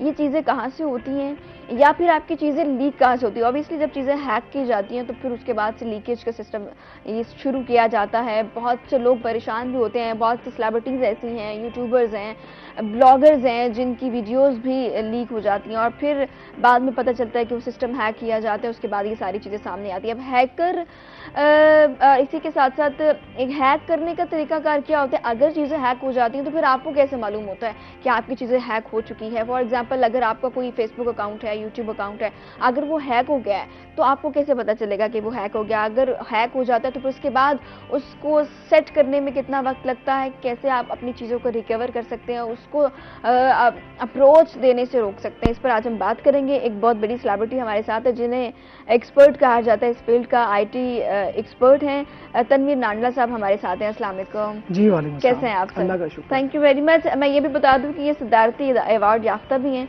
और बहुत अच्छी चीज़ें हमसे शेयर करते हैं, बहुत एक्सपर्टीज़ है इनके पास। आज हम जानेंगे सर, हैक करने का जो एक मामला हम देखते हैं, सबसे पहले तो ये कि हैक चीज़ों को किया कैसे जाता है। देखें, पहली बात, बुनियादी बात तो ये अंडरस्टैंड करने की है कि जब एक चीज़ आप अपने हाथों से किसी को नहीं देते ना, वो इतनी आसानी से हैक नहीं होती। अब अपने हाथों से किसी को देने का मतलब क्या है कि आपने अपना मोबाइल अनअटेंडेड छोड़ दिया, तो मोबाइल में सिर्फ एक ऐप अगर किसी को इंस्टॉल करने दी जाए तो एक ऐप इंस्टॉल करने में 1 मिनट लगेगा हार्डली। अगर 1 से 2 मिनट किसी के पास हमारा मोबाइल पहुंच गया अनलॉक्ड, तो वो अगर ऐप इंस्टॉल कर लेता है, तो उस ऐप इंस्टॉल करने से क्या होता है, हमारी पूरी गैलरी, हमारे माइक की एक्सेस, हमारे कैमरा की एक्सेस, हमारे व्हाट्सएप, इंस्टाग्राम, स्नैपचैट, जो मैसेज आएगा, जो मैसेज आएगा और जाएगा, वो साइलेंटली वो सारा डेटा ट्रांसमिट हो रहा होगा। अब आपका मोबाइल तो यहाँ पड़ा है, लेकिन रिमोटली कोई बंदा बैठ के इसका कैमरा भी ऑन कर सकता है, फ्रंट भी बैक भी। अच्छा। इसका माइक भी ऑन कर सकता है, मेरी लोकेशन के कोऑर्डिनेट्स रियल टाइम देख सकता है। अच्छा जी, सिर्फ 1 से 2 मिनट की अनअटेंडेड एक्सेस की वजह से। जब वो ऐप डाउनलोड करता है तो आपको पता नहीं चलता कि आपके फोन पे कुछ ऐप डाउनलोड हुई है? नहीं। अच्छा, एक और वो बड़ा जबरदस्त क्वेश्चन पूछा आपने। वो ऐप खुद को हाइड कर लेती है, वो ना आपकी। अच्छा, ये भी सिस्टम है? वो आपकी एप्स की लिस्ट में शो ही नहीं होगी, या समटाइम्स अगर शो होगी तो उसका नाम होगा कैलकुलेटर, गैलरी, इंस्टाग्राम प्लस, मतलब इस तरह के अपने आप को रीनेम करेगी कि आपको शक ही नहीं गुजरेगा कि ये वो ऐप है जो मेरा डेटा ट्रांसमिट कर रही है। तो पहली और बुनियादी बात तो ये होती है, सबसे बड़ी बात कि लोग मोबाइल लिया जी मैं कॉल करके आऊं, अब कॉल करने तक का जो 2 मिनट का टाइम है उसमें आपका काम हो गया, ठीक है। सेकंड, ये एक और बुनियादी चीज है जिसको अगर आप मद्देनजर रखें तो आप हैक नहीं होंगे। बुनियादी बात कि कभी भी किसी को कोई कोड आया हो तो वो आपने बताना नहीं। वो आपके गूगल का कोड हो, आपके व्हाट्सएप का हो, फेसबुक का हो, इंस्टा का हो, किसी भी तरह का, जिसको हम 2FA बोलते हैं, 2 फैक्टर ऑथेंटिकेशन, कि एक फैक्टर तो है आपका पासवर्ड, सेकंड आपने एक और लेयर उसके ऊपर रखी कि जब मैं पासवर्ड दे के भी लॉगिन हूं तो मुझे वहीं पे रोक दे और मुझे एक और कोड भेजे। वो मोबाइल पे कोड हो सकता है, आजकल व्हाट्सएप पे कोड आ जाते हैं, और इसी तरह ऑथेंटिकेटर्स अवेलेबल हैं, जिसमें एक सबसे बड़ा ऑथेंटिकेटर है गूगल ऑथेंटिकेटर उसको बोलते हैं। वो क्या करता है, वो एक कोड फॉर 60 सेकेंड जनरेट करता है, 60 सेकेंड के बाद ऑटोमेटिकली वो कोड रिमूव हो जाता है, मतलब रीजनरेट हो जाता है। तो जब भी आपने अपने पासवर्ड वगैरह सेट करनी है, मेक श्योर करना है 2 फैक्टर ऑथेंटिकेशन लगा हो, पासवर्ड, और पासवर्ड हमारे यहाँ क्या रखते हैं, लाइबा 1 2 3 अली 3 4 5। तो ये वाले, अच्छा ये होता क्या है, दुनिया में बहुत सारे ऐसे क्रैकिंग सॉफ्टवेयर्स हैं जो कंटिन्यूसली अटेम्प्ट कर रहे होते हैं ऐसे कॉमन पासवर्ड्स के थ्रू। जरूरी नहीं है कि आप किसी को पता हो कि इसने लाइबा 1 2 3 रखा है, मतलब ऐसे रैंडम लगा दिया और वो लग गया, रैंडम लगा दिया और लग गया, एग्जैक्टली। तो अपने पासवर्ड जो है ना वो सेफ होने चाहिए। सेफ पासवर्ड से क्या मुराद है कि वो कॉम्बिनेशन हो नंबर्स का, लेटर्स का और स्पेशल कैरेक्टर्स का। स्पेशल कैरेक्टर्स में क्या है, ऐट का साइन, डॉलर का साइन, even space, small letters, capital letters, सबका कॉम्बिनेशन हो। तो आप जब अगर स्ट्रॉन्ग पासवर्ड यूज करेंगे, अच्छा स्ट्रॉन्ग पासवर्ड हमारे यहाँ लोगों को पता नहीं होता कहाँ से मिलेगा। अच्छा, पर एक सजेशन में भी पासवर्ड आ रहा होता है जो इतना टफ होता है कि वो देख के भी बंदा लगाए तो नहीं लग रहा होता। मैं उसी तरफ आ रहा था कि अगर वो पासवर्ड आप लिख ले और फिर अच्छा उसको नोट डाउन क्या करते हैं, फिर उसको नोट डाउन आप अपने व्हाट्सएप में या नोट्स में करते हैं कि आपने खुद ही एक्सेस दे दी कि मेरा पासवर्ड दो कि मैंने उधर स्ट्रॉन्ग पासवर्ड लगा लिया है, लेकिन अगर किसी के हाथ में मेरी नोट्स वाली ऐप लग जाए या व्हाट्सएप का मैसेज लग जाए तो वो पासवर्ड उसको वैसे पता चल जाए। तो उन पासवर्ड्स के लिए एक पासवर्ड मैनेजर्स ऑनलाइन यूज़ होते हैं। इस एप्पल का अपना पासवर्ड मैनेजर है, अगर आप आईफोन यूज़र हैं तो आप वो यूज़ कर लें, वॉलेट। गूगल पासवर्ड पर मैनेजर है। अच्छा, ये इस्तेमाल करने का फ़ायदा क्या होता है, एक तो ये है कि आपने एक डिवाइस से दूसरी डिवाइस में लॉगिन किया, ऑटोमेटिकली सारे पासवर्ड आपके इंपोर्ट होके वहां पे आ गए। सेकंड जो इसका सबसे बड़ा फायदा है वो ये है कि जब भी आपका पासवर्ड कंप्रोमाइज होगा, जब भी दुनिया में नॉर्मली डार्क वेब के बारे में थोड़ा इसको मैं एक्सप्लेन करूंगा बाद में, डार्क वेब पे ये सारी जो गलत चीजें होती हैं ना वो वहां पे बिकती हैं। तो जब आपके पासवर्ड वहां पे शो हो गए तो गूगल का जो पासवर्ड मैनेजर है वो आपको इन्फॉर्म करेगा ओके, ये आपका पासवर्ड शो हो रहा कि है। ये आपका पासवर्ड कंप्रोमाइज हो चुका है, लीक हो चुका है, अब इसको चेंज कर लो एज सुन एज पॉसिबल। सबसे बड़ा फायदा गूगल जो पासवर्ड मैनेजर्स हैं उनका ये होता है। अच्छा, अब उसके बाद एप्स को अप टू डेट ना रखना। हम क्या करते हैं, ऐप्स अपडेट ही नहीं रखते। मतलब 2 साल पहले की अपडेट हुई ऐप है, अब उसके अंदर कोई वल्नरेबिलिटी आ गई है, टेक्नोलॉजी अपडेट हुई, उसके अंदर वल्नरेबिलिटी आ गई। अब उस वल्नरेबिलिटी को किसी हैकर ने यूज किया कि इस ऐप के अंदर फलां जगह है, तो उसके थ्रू मैं इसके अंदर घुस जाता हूँ। अब आपने अपडेट नहीं की थी, तो आपने खुद वल्नरेबिलिटी उसको कंप्रोमाइज करने की इजाजत दी। तो ऐप्स को अपडेट रखें। उसके बाद ओनली ट्रस्टेड ऐप्स जो होती हैं उनको डाउनलोड करना है। ट्रस्टेड ऐप्स की Trusted बात, apps। ट्रस्टेड ऐप कौन सी ये जानते हैं, लेकिन एक कॉलर है, पहले कॉलर लेते हैं। अस्सलाम वालेकुम। अस्सलाम वालेकुम। वालेकुम सलाम। कौन कहाँ से बात कर रहा है? मैं जी, कौन कहाँ से बात कर रहा है? मुल्तान से बात कर रहा हूँ। जी, क्या कहना चाहेंगे? जी, मेरा सवाल ये है, जो मोबाइल का नंबर नहीं होता, मोबाइल का नंबर, मोबाइल का नंबर? ये इसी के जरिए से हम आईडी कार्ड नंबर दूसरे नंबर मालूम कर सकते हैं। वो कह रहे हैं कि हम किसी के मोबाइल नंबर से उसका आईडी कार्ड नंबर मालूम कर सकते हैं। अच्छा, ये तो अब मेरे ख्याल में आपकी डोमेन में नहीं आता कि नहीं, it's not legal but it's possible. हाँ। It's not legal. अनफॉर्चुनेटली हमारे पाकिस्तान में बहुत सारे डेटा लीक्स हुए हैं नादरा के, तो उसमें ये सारा डेटा यही होता अच्छा, था। ये मुझे लगता है कि किसी ने कुछ हैक तो नहीं करना। तुम नाम तो बताओ अपना, तुमने तो नाम भी नहीं बताया अपना। खैर, हम वापस आते हैं अपनी इसकी चीजों की तरफ। ट्रस्टेड ऐप कौन सी है, आप बता रहे थे? अब ट्रस्टेड ऐप्स का ये मरहला ये आता है कि आपने जिस मकसद के लिए आप कुछ डाउनलोड कर रहे हैं तो आपको पता हो। लेट्स सपोज फेसबुक ट्रस्टेड है, व्हाट्सएप की ऑफिशियल ऐप ट्रस्टेड है, और फिर आपने या प्ले स्टोर से ही डाउनलोड करनी है या एप्पल के ऐप स्टोर से ही डाउनलोड करनी है। आप बहुत सारी वेबसाइट्स होती हैं जहाँ पे वो अदर देन प्ले स्टोर वो आपको कहते हैं ये हमारी ऐप जो है ना आप अपने पास इंस्टॉल कर लो, तो उसके अंदर बहुत ज़्यादा चांसेस हैं कि वो कंप्रोमाइज होगी और उससे आपके फ़ोन की पूरी सिक्योरिटी कंप्रोमाइज होगी। अगर वो कंप्रोमाइज नहीं है, प्ले स्टोर से है, अब प्ले स्टोर में आपने किसी रैंडम बंदे की, जो इल इंटेंशनड बंदा था, उसकी ऐप आपने डाउनलोड की। इसमें आपको एक एग्जांपल दूंगा। आज से 1-2 साल पहले एक इंसिडेंट हुआ था। एक बंदे ने खुदकुशी की थी, और वो खुदकुशी किस वजह से की थी? एक लोन ऐप की वजह से की थी। Yes, अगर आपको याद है हो। मुझे। या अब वो लोन ऐप क्या करती थी? लोन ऐप आपके मोबाइल के अंदर मौजूद तमाम कॉन्टैक्ट्स को अपने पास सेव कर लेते थे। अब आपने किसी का नाम अपने सेव किया हुआ है, भाई, अम्मी, सिस्टर, भाभी, मामू, उसने सारे आपके ये कॉन्टैक्ट्स उठा लिए। अब आपको ब्लैकमेल करने के लिए उन कॉन्टैक्ट्स को यूज किया। लेट्स सपोज आपके ब्रदर इन लॉ को कॉल कर दी कि यार इसने लोन लिया हुआ है, पैसे नहीं दे रहा। अब आपके उसके सामने शर्मिंदगी हुई। मकसद क्या था? कि आपको टॉर्चर करना। तो ऐसी एप्स जो आपको ट्रस्टेड फील नहीं होती, लोन्स हैं, इस तरह गेम्स हैं। अच्छा, इसका कुछ इंडिकेटर्स मैं बता देता हूँ। इंडिकेटर्स क्या होंगे? कि उसकी डाउनलोड ज़्यादा नहीं होंगे। जब आप प्ले स्टोर से कोई ऐप डाउनलोड करते हैं तो लिखा हुआ आ रहा होता है कि इतनी दफ़ा ये डाउनलोड हुआ है। तो हमेशा वो ऐप डाउनलोड करें जो करोड़ों बार हो चुकी हो, मिलियंस ऑफ टाइम्स हो चुकी हो।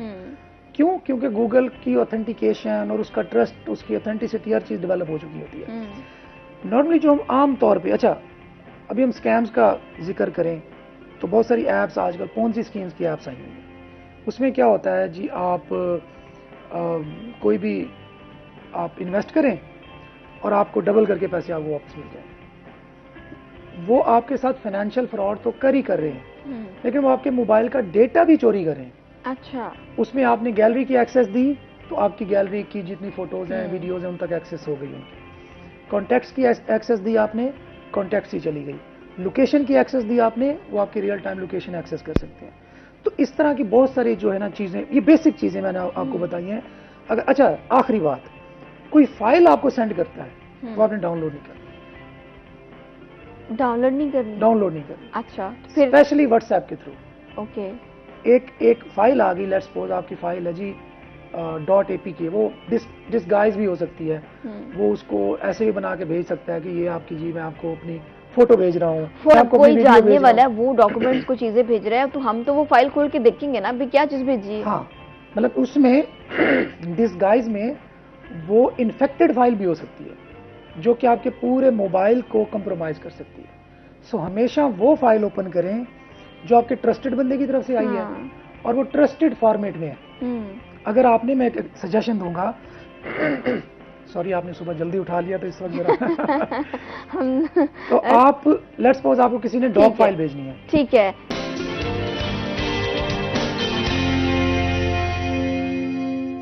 सिस्टम की बात कर रहे थे, बड़ी इंपॉर्टेंट कॉन्वर्सेशन चल रही है, इंटरेस्टिंग टॉपिक है और ट्रस्टेड ऐप की बात कर रहे थे जी। हाँ सर, तो मैं बात कर रहा था फाइल की कि लेट्स सपोज आपको किसी ने डॉक फाइल भेजनी है, पीडीएफ फाइल भेजनी है, आपको रिव्यू करवानी है, तो उनको कहें कि instead of sending file directly to me, आप इसको गूगल डॉक्स पे अपलोड करो और मुझे गूगल डॉक्स का लिंक मेरे साथ शेयर करो।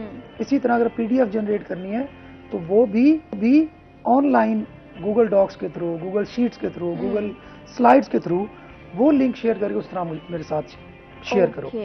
डायरेक्टली फाइल्स ओपन करना बहुत ज्यादा नुकसानदेह हो सकता है और आपका मोबाइल मतलब एक तो हैक हो सकता है, और इससे सबसे बुरी चीज क्या है, तो हैक हो गया, दूसरा आपको पता भी नहीं चलता। यही एक सवाल था कि अगर हैक हो जाता है तो आपको कैसे पता चलेगा कि मेरा फोन हैक हुआ है? देखिए अब उसके इंडिकेटर्स हैं, आजकल के जो मॉडर्न मोबाइल्स हैं, जिस तरह ये एप्पल के मोबाइल्स हैं या महंगे सैमसंग के आप मोबाइल्स कह लें, उनके अंदर अगर आपका माइक एक्टिव है ना तो ऊपर एक इंडिकेटर सा ऑन हो जाता है कि आपका माइक यूज हो रहा है, चाहे वो कोई भी ऐप यूज कर रही है।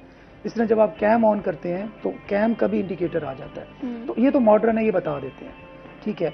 अब जो छोटे मोबाइल्स हैं उनमें बहुत मुश्किल है, फिर आपको मैनुअली जाके ऐप्स को रिव्यू करना है, आपको मैनुअली कि मैंने कोई एक ऐसी ऐप तो इंस्टॉल नहीं की जो मुझे गूगल प्ले स्टोर पे अवेलेबल नहीं है और मेरे पास मोबाइल के अंदर इंस्टॉल्ड है, तो ये क्यों है, ठीक है। फिर स्कैन, गूगल प्ले स्टोर का अपना एक स्कैनर है, आप उस स्कैन के थ्रू भी कर सकते हैं कि कौन सी ऐप जो मेरे मोबाइल के अंदर इंस्टॉल है तुम्हारे ट्रस्टेड प्लेटफॉर्म के थ्रू आई है या किसी थर्ड पार्टी के थ्रू आई है। तीसरा, इसके अंदर ना हर एंड्रॉयड फ़ोन के अंदर एक टिक होता है जिसमें वो कहता है कि थर्ड पार्टी ऐप्स डाउनलोड करने की या इंस्टॉल करने की आपको परमिशन दूं, अनऑथराइज्ड ऐप्स की या ना दूं, तो उसको हमेशा टिक रखें कि भाई नहीं देनी। ओके, थर्ड पार्टी ऐप्स को नहीं यूज डाउनलोड या इंस्टॉल करना, ओनली इंस्टॉल वो करो जो गूगल प्ले स्टोर के ऑफिशियल स्टोर से मैं खुद करूं। तो इन चंद चीजों से आप अंदाजा लगा सकते हैं। ठीक है, पासवर्ड सेव करने की बात करी थी, आपने कहा कि पासवर्ड मैनेजर कुछ चीजें हैं आप इस पे आप कर सकते हैं। कभी कभी आप चीजें होती हैं, आप कोई भी चीज डाउनलोड करते हैं गूगल से या ईमेल आपने बनाई है तो उस पर वो आपको ऑप्शन देता है, फॉर एग्जांपल आईफोन की बात करें वो कहता है आई क्लाउड में आप इसको सेव कर लें, तो वो सेफ है? देखिए ना, आई क्लाउड तब तक सेफ है कि आप आई क्लाउड को हैक ना करवा बैठे ना। ओके वो तो सेफ है। हाँ। अब मैंने बहुत सारी खासकर खवातीन में देखे वो ये सर उनका आई क्लाउड का पासवर्ड ही भूल गई है। हाँ, ये भी होता है, ये ये सबसे बड़ा मसला है कि आपको पासवर्ड देखिए ना, नहीं याद आपने एक चीज को सेफ रखने के लिए मतलब आपने दराज के अंदर एक चीज सेफ रखी, आप दराज का एड्रेस ही भूल गए, तो ये तो फिर आपकी अपनी कोताही है ना। Otherwise it's safe. गूगल का पासवर्ड मैनेजर सेफ है, एप्पल का जो आईडी है वो सेफ है, अनलेस कि आपके उधर भी 2 फैक्टर ऑथेंटिकेशन लगाया हो मोबाइल। देखिए एक्स्ट्रा लेयर्स होती है ना, आप लेयर्स सिक्योरिटी की ऐड करते जाते हैं। मतलब एक आम यूजर है उसके लिए एनफ है कि वो अगर 2 स्टेप वेरिफिकेशन कोड की बात करेंगे तो सिर्फ व्हाट्सएप पे लगता है ना? हर जगह पे, हर जगह पे लग जाता है, हर ऐप पे, जीमेल पे, फेसबुक पे, इंस्टाग्राम पे, हर ऐप में, हर मॉडर्न हर अच्छी ऐप में 2 फैक्टर ऑथेंटिकेशन का ऑप्शन जरूर होता है। 2 फैक्टर ऑथेंटिकेशन क्या है? एक फैक्टर तो ये होगा मैंने पासवर्ड की लेयर सेट कर ली कि मुझे एक पासवर्ड मालूम है, यूजर ने पुट किया, पासवर्ड पुट किया, वो ऐप ओपन हो गई, लॉगिन हो गया। ओके, लॉगिन हो गया। उसके अंदर कहेगा कि अब 2 फैक्टर ऑथेंटिकेशन, अब तुमने एक और फैक्टर भी ऑथेंटिकेट करना है। वो क्या है? वो तुम्हारा मोबाइल नंबर हो सकता है या वो तुम्हारा लेट्स सपोज गूगल ऑथेंटिकेटर के थ्रू हो सकता है, वो वॉलेट हो सकता है, वो की हो सकती है, उसको वेरीफाई करके आओ। अब वो मेरे मोबाइल पे एक कोड भेजेगा, उसको मैं पुट करूंगा। अब ये 2 फैक्टर ऑथेंटिकेशन भी मैंने समझ लेंगे ऑन कर लिया और उसको वेरीफाई कर लिया। अब लेट्स सपोज अब जिस नंबर पे वो 2 फैक्टर ऑथेंटिकेशन का कोड आना है वो नंबर ही आपका मिसप्लेस हो गया, वो ही चोरी हो गया, फिर आप कहें जी मैं हैक हो गया। अब हैक नहीं हुए आप, तो फिर अब क्या कहूँ उसको, कंप्रोमाइज हुए या आपकी अपनी हमाकत थी। कोताही हो गई ना कि कोताही आपने हो वो गई। सारी चीजें की हैं। जी। ठीक है, इसी के साथ एक बड़ी इंपॉर्टेंट चीज जो आजकल हम देख रहे हैं, ज्यादातर यूट्यूबर्स के साथ, सेलिब्रिटीज के साथ उनकी वीडियोस, उनकी पिक्चर्स लीक हो जाती हैं। अब वो जब चीजें आती हैं सामने तो वो कहती हैं हमने तो नहीं किया। लाइक वो फिर कैसी चीजें आपके फोन से हैक हो रही हैं, लीक हो रही हैं? देखें, एक बात अंडरस्टैंड कर लें, जितने भी सेलिब्रिटीज, जितने भी नाम वाले लोग, जीवन आम खास तर खवातीन मुझे सुन रही हैं, जो चीज डिजिटली चली गई ना वो वल्नरेबल हो गई। एक सिंपल सा फार्मूला याद रखें कि एक मैंने फोटो बनाया ना, अब वो फोटो मेरा डिजिटल चला गया, अब वो रिमूव नहीं हो सकता। मैंने अपने फोन पे फोटो बनाया है, ठीक है जी, अब आप उसकी बात कर रहे हैं हाँ, कि वो अब आप रिमूव नहीं कर सकते, वो नहीं ऑनलाइन चला गया आपके, एक तो मोबाइल के अंदर है, फॉर एग्जाम्पल किसी को सेंड कर दिया आपने? किसी को सेंड कर दिया, अच्छा। कहीं पे अपलोड, गूगल फोटोज में अपलोड कर दिया ओके। आपने एप्पल की बैकअप में अपलोड कर दिया आपने, ओके। गूगल की ड्राइव पे अपलोड कर दिया, ओके। आपने किसी को सेंड कर दी, ठीक है, वो डिजिटली जब एक चीज पहुंच गई ना उसको खत्म नहीं हो सकती। अच्छा।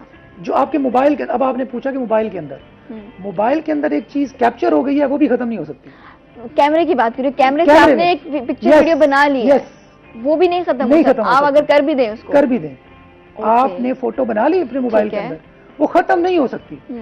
वो डिजिटली जो चीज एग्जिस्टेंस में आ गई है ना, वो वाइप नहीं हो सकती दुनिया से। अब आप कहेंगे नहीं मैंने तो डिलीट कर दी। अब बहुत सारे, आपको याद होगा आजकल तो इतना ज्यादा ट्रेंड नहीं रहा अब, क्योंकि क्लाउड आ गई हैं, डेटा रिकवरीज के सॉफ्टवेयर होते थे, आपको याद हो। जी। जब आपने मोबाइल बेचा, आपका मोबाइल किसी ने छीन लिया, आपका मोबाइल कंप्रोमाइज हो गया, ठीक है, अब जिसको आपने बेचा है वो आपकी डीप आपके डेटा की रिकवरी, कितनी लेयर्स तक आपकी डिलीटेड चीजें सारी उसके पास आ जाएंगी। ओके। इसीलिए कहते हैं कि मोबाइल अनसेफ चीज है। अनसेफ है, और या तो वो डिस्ट्रॉय हो, उसको तोड़ दें, ठीक है। एक मिनट, यहाँ पर अगर फोन हम अपना सेल कर रहे हैं, हाँ, क्या करें? उसके लिए कुछ चीजें हैं, देखिए। लोग कहते हैं कि मैंने पूरी सेटिंग कर दी है, कुछ ठीक भी नहीं है मेरे फोन में। Again it's about security layers. एक आम बंदे के तौर में मुझे फिक्र करने की जरूरत नहीं है, मेरी क्या होगी, मेरी शक्ल ही होगी यार, शक्ल हो जाए लीक, मुझे क्या फर्क पड़ता है। अब ये एक्स्ट्रा लेयर्स है ना, एक्स्ट्रा लेयर में अगर आप मोबाइल अपना सेल करने जा रही है, पहली बात, अपने प्राइवेट मोमेंट्स की फोटोज ना बनाएं, ओके। Not at all. आपके इमोशन जितने मर्जी उरूज पे हो, आपको जो मर्जी ट्रस्ट हो किसी पे, जरूरी नहीं है कि आपके पार्टनर की वजह से सारा कुछ हो, आपने उन मोमेंट्स को कैप्चर नहीं करना, पहली और बुनियादी और बेसिक बात है। ठीक है। अगर फिर भी आप कर बैठे, अब आपने मोबाइल अब हो गई, मोबाइल सेल करने जाते उसको सेल ना करें, तोड़ दें, ठीक है, क्योंकि आपके उन मोमेंट्स की उसमें चीजें हैं, फुटप्रिंट्स हम इनको बोलते हैं कि एग्जैक्टली वो फोटो नहीं पड़ी लेकिन उसके फुटप्रिंट्स मौजूद हैं। अच्छा, अब एप्पल की अगेन प्रोडक्ट की ये प्रमोशन ही ना हो जाए एप्पल की एप्पल की जो प्रोडक्ट्स हैं वो बहुत हैंडी हैं इस मामले में, कि वो रूट तक उसको, थोड़ी टेक्निकल बात हो जाएगी, कि रूट तक उसको वाइप कर देती हैं जब आप सेल करते हैं या ट्रांसफर करते हैं किसी और को। मतलब अगर आपके पास एप्पल है तो उसको रिकवर नहीं कर सकते अगर आपने रूट तक उसको फिनिश कर दिया। अगर आप उसमें बिल्कुल आपने उसको वाइप कर दिया, वो रिकवर अगेन हो सकता है।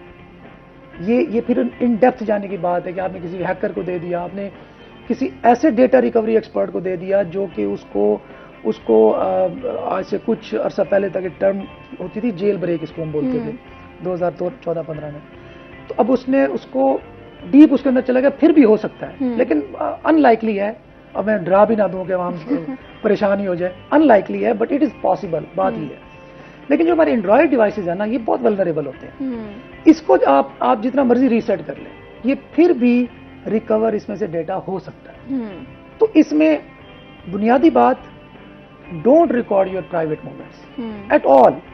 आपका जितना मर्जी, आप जो मर्जी आपका दिल कर रहा हो, ठीक है, आपने नहीं करना। फॉर एग्जाम्पल आपकी चीजें हो गई हैं, अब लीक आउट हो गई हैं और तोड़ दे मोबाइल, अच्छा लीक हो गई, लीक आउट हो गई हैं चीजें, उसके बाद अगर आप चाहते हैं कि वो चीजें अब आपके फोन से खत्म हो जाएं, तो फिर क्या प्रोसीजर है देखें, उसका? अब लीक हो गई, वो तो आपके फोन से डिलीट हो भी जाए तो क्या फर्क पड़ता है। हमारे यहाँ तो एक ऐसी चीज, ये चीजें तो ऐसे फैलती हैं जैसे आग फैलती है। तो आप किस किस की डिवाइस से, किस किस के मोबाइल से, किस किस के उससे जाके इसको रिमूव करेंगे। तो अगेन ये बड़ा प्रॉब्लमेटिक एक बंदे की सिचुएशन होती है।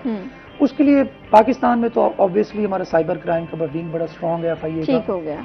इवन मैंने बहुत सारे इश्यूज ऐसे वहाँ पे सॉल्व होते देखे भी हैं, और मेरे सामने मतलब एक मेरा दोस्त था, उसकी सिस्टर के साथ ये सारा मामला हुआ, तो मैंने खुद जाके देखा कि इवन मुल्तान की जो साइबर क्राइम की FIA की जो विंग है वो बड़ा एक्टिव है और वो बड़े विजिलेंट ठीक हो हैं गया। खासकर। अच्छा, अब ये सवाल है कि अगर कोई हैक करना चाहता है तो ये एक आम बंदा भी हैक कर सकता है या कोई हमें एक्सपर्ट चाहिए जो आपकी चीजों को हैक कर रहा है?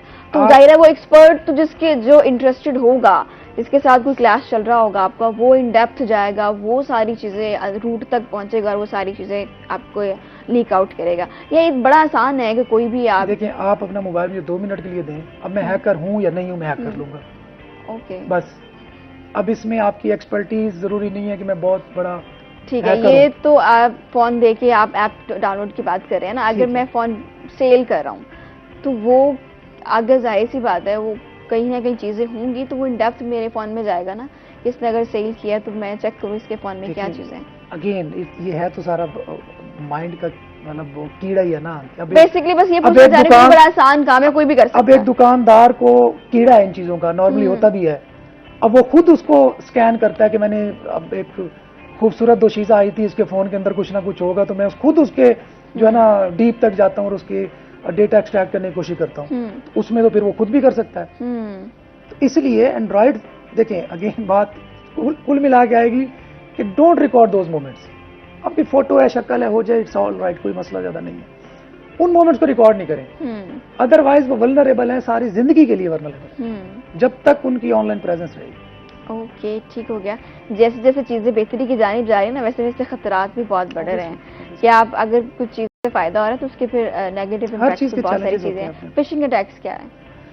फिशिंग अटैक्स, अच्छा, ये सबसे बड़ा जो है ना हैकिंग का तरीकाकार भी होता है। फिशिंग अटैक्स ये हैं कि मैंने आपको एक मैसेज किया, एक ईमेल किया आपको, वो ईमेल मुझे पता लगा कि आपका अकाउंट है HBL के अंदर। अब मैंने HBL की ईमेल किस तरह की होती है वैसी ही पूरी की पूरी ईमेल मैंने बना के दी। आप HBL के यूजर थे, आपको ईमेल्स आती रहती थी अक्सर औकात, आपको वैसी ही ईमेल आई कि आपका जो है ना वो कार्ड ब्लॉक कर दिया हमने, तो अब काइंडली इस कार्ड को अपडेट तो करें अपनी डिटेल्स। यस, ये मेरे साथ हो चुका है, ये हर दूसरे बंदे के साथ हो चुका है। आप इनको अपडेट तो करें जरा ये वेबसाइट के थ्रू। अब आपने उस पर क्लिक किया, अब जो वेबसाइट ओपन हुई that looks exactly like HBL website, ठीक है। अब आप वो नंबर और वो HBL का हर चीज वैसे शो हो रही होती है, सब कुछ डिटो कॉपी होगी। अब आप जो कि टेक्निकल नहीं है, आपने उसके अंदर जाके URL नहीं देखा कि वाकई HBL की ऐप है या HBL का वेबसाइट है या कोई और है, आपने उसमें अपना यूजर नेम डाल दिया, आपने उसके अंदर पासवर्ड डाल दिया। नेक्स्ट वो कहता है जी अब आपको OTP आएगा, सेम लाइक आप जैसे HBL पे करते हैं वही सारी एक्टिविटी आपसे परफॉर्म कर रहा है, लेकिन वो HBL नहीं है। वो उसी नंबर से OTP भी आपको भेज रहा है। OTP भेज रहा है। अब OTP भी आपको आ गया, OTP आपने पुट कर दिया, इट मींस आपने अपनी सारी इंफॉर्मेशन इसको दे दी, खुद दे दी। फिर आपने कहा मैं हैक हो गया, हालांकि हैक नहीं हुए थे, आपने खुद हैंड ओवर की थी ये सारी चीजें। इनको बोलते हैं अटैक। ये फिशिंग वो FISH वाला फिशिंग नहीं होता, ये PHISH वाला फिशिंग होता है। ये बता दो ताकि इसको लोग सर्च करना चाहें तो ज्यादा आगाही होनी चाहिए। ठीक हो गया। ये तमाम चीजें बड़ी जरूरी हैं आजकल के दौर में, आपको मद्देनजर रखना किस तरह से अटैक्स भी किए जाते हैं, इस तरह से आपकी चीजें हैक भी हो सकती हैं, लीक भी हो सकती हैं, तो बड़ी एहतियात की जरूरत है।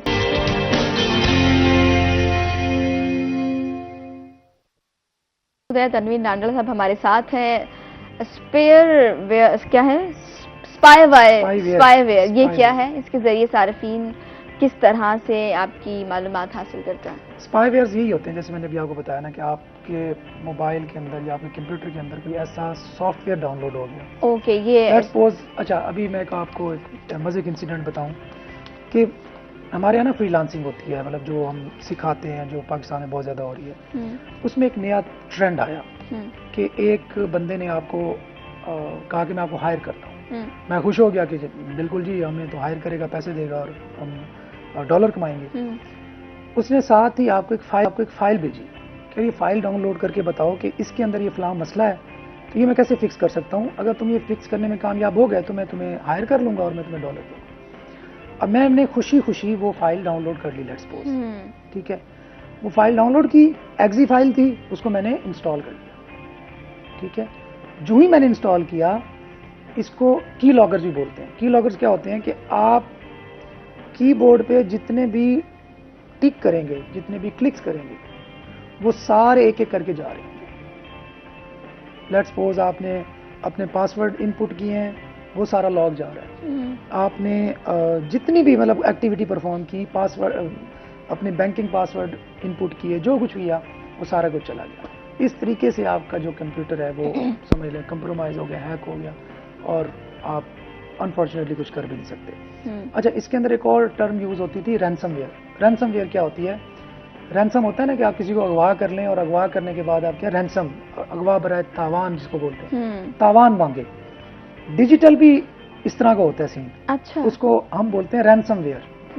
रैंसमवेयर क्या होते हैं कि आपके कंप्यूटर के अंदर किसी ने फाइल इंस्टॉल करवाई किसी ना किसी तरह, आपने कर ली, बस अब आपके कंप्यूटर की सारी फाइल जो है ना वो रीनेम हो जाएंगी, इनक्रिप्ट हो जाएंगी, जिनको आप यूज पढ़ी हैं, आपके सामने नजर आ रही हैं आपको, लेकिन आप उन्हें यूज नहीं कर सकते। अब वो फिर आपको मैसेज करेगा कि भाई ये तुम्हारा कंप्यूटर जो मैंने अगवा कर लिया है, अगर तुम चाहते हो कि मैं तुम्हें वापस दे दूं तो मुझे इतने डिजिटल करेंसी नॉर्मली होती थी, बीटीसी या पैसे जो भी है, वो मुझे सेंड करो। तो वो रैंसमवेयर भी इस तरह की होती है। तो अल्टीमेटली आप कोई ना कोई एक्शन परफॉर्म करते हो। अगर हम इसको समराइज करें ना, आपने कोई एक्शन परफॉर्म किया, आपने ऐप इंस्टॉल की, आपने मोबाइल अनअटेंडेड छोड़ा, आपने कुछ ना कुछ किया, तभी आप कंप्रोमाइज। जी, हो गया। मतलब आपने इसको सिर्फ इतनी सी बात कह के समराइज कर दिया कि अगर कोई पूछे कि इसका हल क्या है, अगर आपके फोन में कोई ऐसी चीज है, तो आपने वो ऐप से डाउनलोड नहीं करनी और आपने वो मोमेंट कैप्चर आप खुद विजिलेंट रहना। आपने खुद विजिलेंट रहना। जब आप अपने इसके अलावा कोई हल नहीं है। देखिए, कंप्रोमाइज तो हो गया ना एक चीज, हल तो है, सोल्यूशन है। अब उस रैंसमवेयर के अपने सोल्यूशन है, स्पाईवेयर के अपने सोल्यूशन है, लेकिन अब एक आम यूजर को तो हम उन डेप्थ में नहीं जा सकते ना। आम यूजर को हमने क्या कहना है कि भाई इन चीजों को अवॉइड करो, उस लेवल तक खुद को जाने ही ना दो जहां पे वापसी नामुमकिन हो सके, हो जाए ऑलमोस्ट। ठीक हो गया।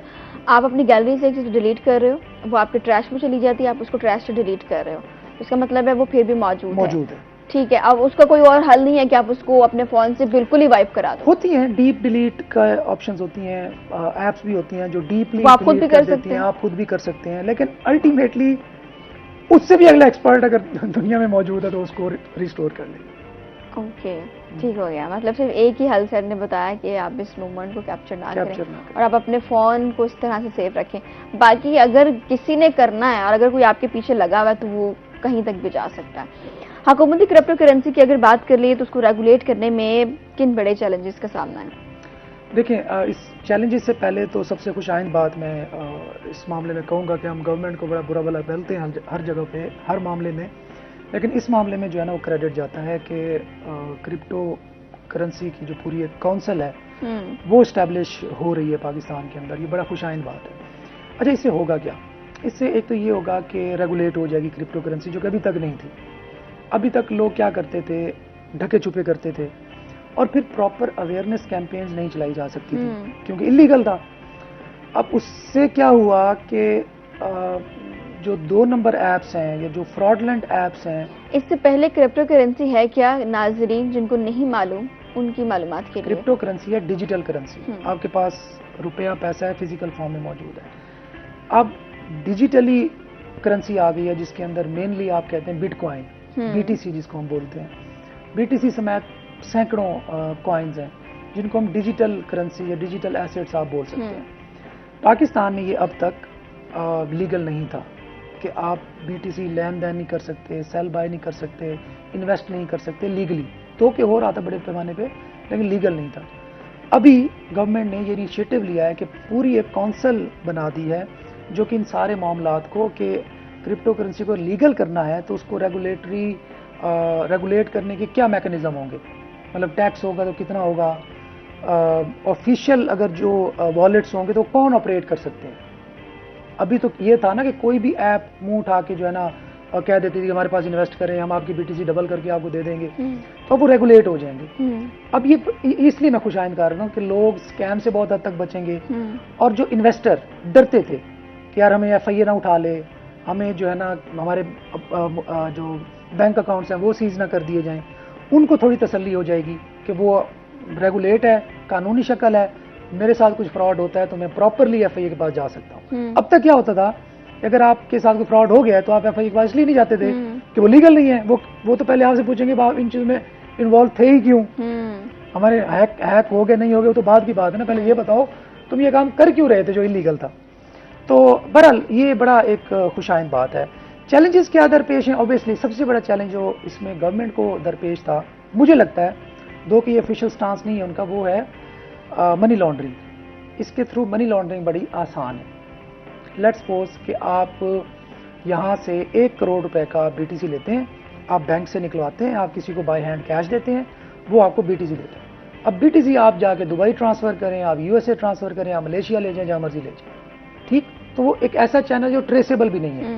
क्रिप्टो करेंसी के अंदर जो सबसे अच्छी या बुरी दोनों चीजें हैं जी, वो ये कि ट्रेसेबल नहीं है। बैंकिंग तो चैनल्स होती है ना, कि मैंने आपको ट्रांसफर किए, आपने फलां बैंक के थ्रू फलां बंदे को ट्रांसफर किए, उसने फलां डीड के थ्रू फलां को, ये पूरी एक चेन होती है। क्रिप्टो करेंसी में ऐसी कोई चेन नहीं है कि आप, मेरी आइडेंटिटी रिवील नहीं हो सकती, चेन मौजूद भी हो कि ये मैंने फलां बंदे को भेजा, मैंने फलां बंदे को वहां तक पहुंचाया। तो मेन जो चैलेंज था गवर्नमेंट को, वो ये इसकी वजह से था, मनी लॉन्ड्रिंग की वजह से था। और हमें जो इंटरनेशनल मॉनेटरी इदारे हैं इंक्लूडिंग IMF, वर्ल्ड बैंक, वो भी अलाउ नहीं कर रहे थे कि आपके मुल्क से ये मनी लॉन्ड्रिंग होगी। बहरहाल ये अच्छी, अगेन मैं बताऊंगा, ये बड़ी खुश आइन बात है, मैं इसको अप्रिशिएट करूंगा कि फाइनली हमने ये सोचा कि यार इसको रेगुलेट करो, ये एक बहुत बड़ी चीज़ है। दुनिया डिजिटल इकोनॉमी की तरफ जा रही है। अभी ट्रंप ने जब अपना ओहदे का हलफ लिया है, बिल्कुल, उन्होंने भी इस पे बहुत ज्यादा, हाँ, बल्कि उसने ट्रंप कॉइन लॉन्च कर दिया उसी दिन, उसने शायद बिलियंस ऑफ डॉलर बना लिए उसके थ्रू। तो ये एक हकीकत है। देखिए, हम पाकिस्तानियों का क्या मसला है, हमारे यहाँ जब IT बूम कर रही थी तो हमने उस वक्त यूट्यूब पर पाबंदी लगा दी थी, ठीक है। जब हमारे यहाँ उससे पहले IT पाकिस्तान दुनिया में रूल करने आ रही थी, टिकटॉक पे भी पाबंदी लगी, बहुत सारी चीजें हैं, उससे भी पीछे जाएं। हमने IT को अडॉप्ट ही नहीं किया। जब हमारा हमसाया मुल्क अपने बच्चों को IT की तालीम के लिए अमेरिका भेज रहा था, UK भेज रहा था, वहाँ उस वक्त हम यहाँ भी उसको प्रॉपर IT की पेनिट्रेशन नहीं कर सके।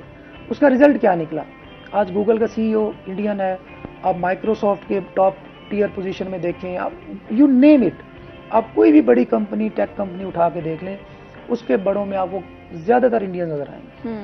हमने उस वक्त चूंकि अडॉप्ट नहीं किया था IT को, तो आज हम आके जो है ना बहुत पीछे हैं IT के अंदर। तो सेम इसी तरह डिजिटल करेंसी के है, अभी तक हमने डिनाइल मोड में रहे, और नहीं जी नहीं, ये तो गलत चीज़ है, ये तो 2 नंबर है, ये तो पोंजी है, ये तो एग्जिस्ट नहीं करती, ये तो फ्रॉड होते हैं, इससे नुकसान होता है, हमने एक्सेप्ट ही नहीं किया।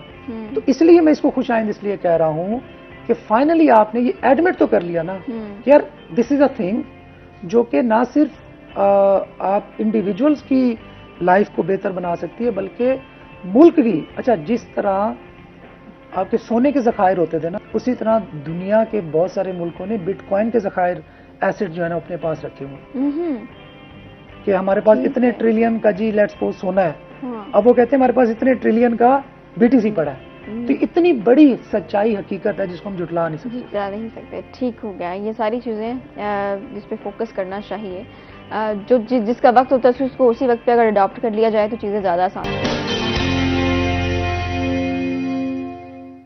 क्रिप्टो करेंसी की क्योंकि बात पहले कर रहे थे, क्रिप्टो करेंसी की कानूनी हैसियत अगर हम देते हैं तो उसके बाद ये टैक्सेशन का जो हमारा निज़ाम है ये कैसे मुतासिर होगा, हुकूमत इससे कैसे निपटेगी? नहीं, मुतासिर तो नहीं होगा, उल्टा बढ़ेगा आपका। देखिए ना, एक नया सोर्स ऑफ इनकम हो जाएगा ना गवर्नमेंट के लिए।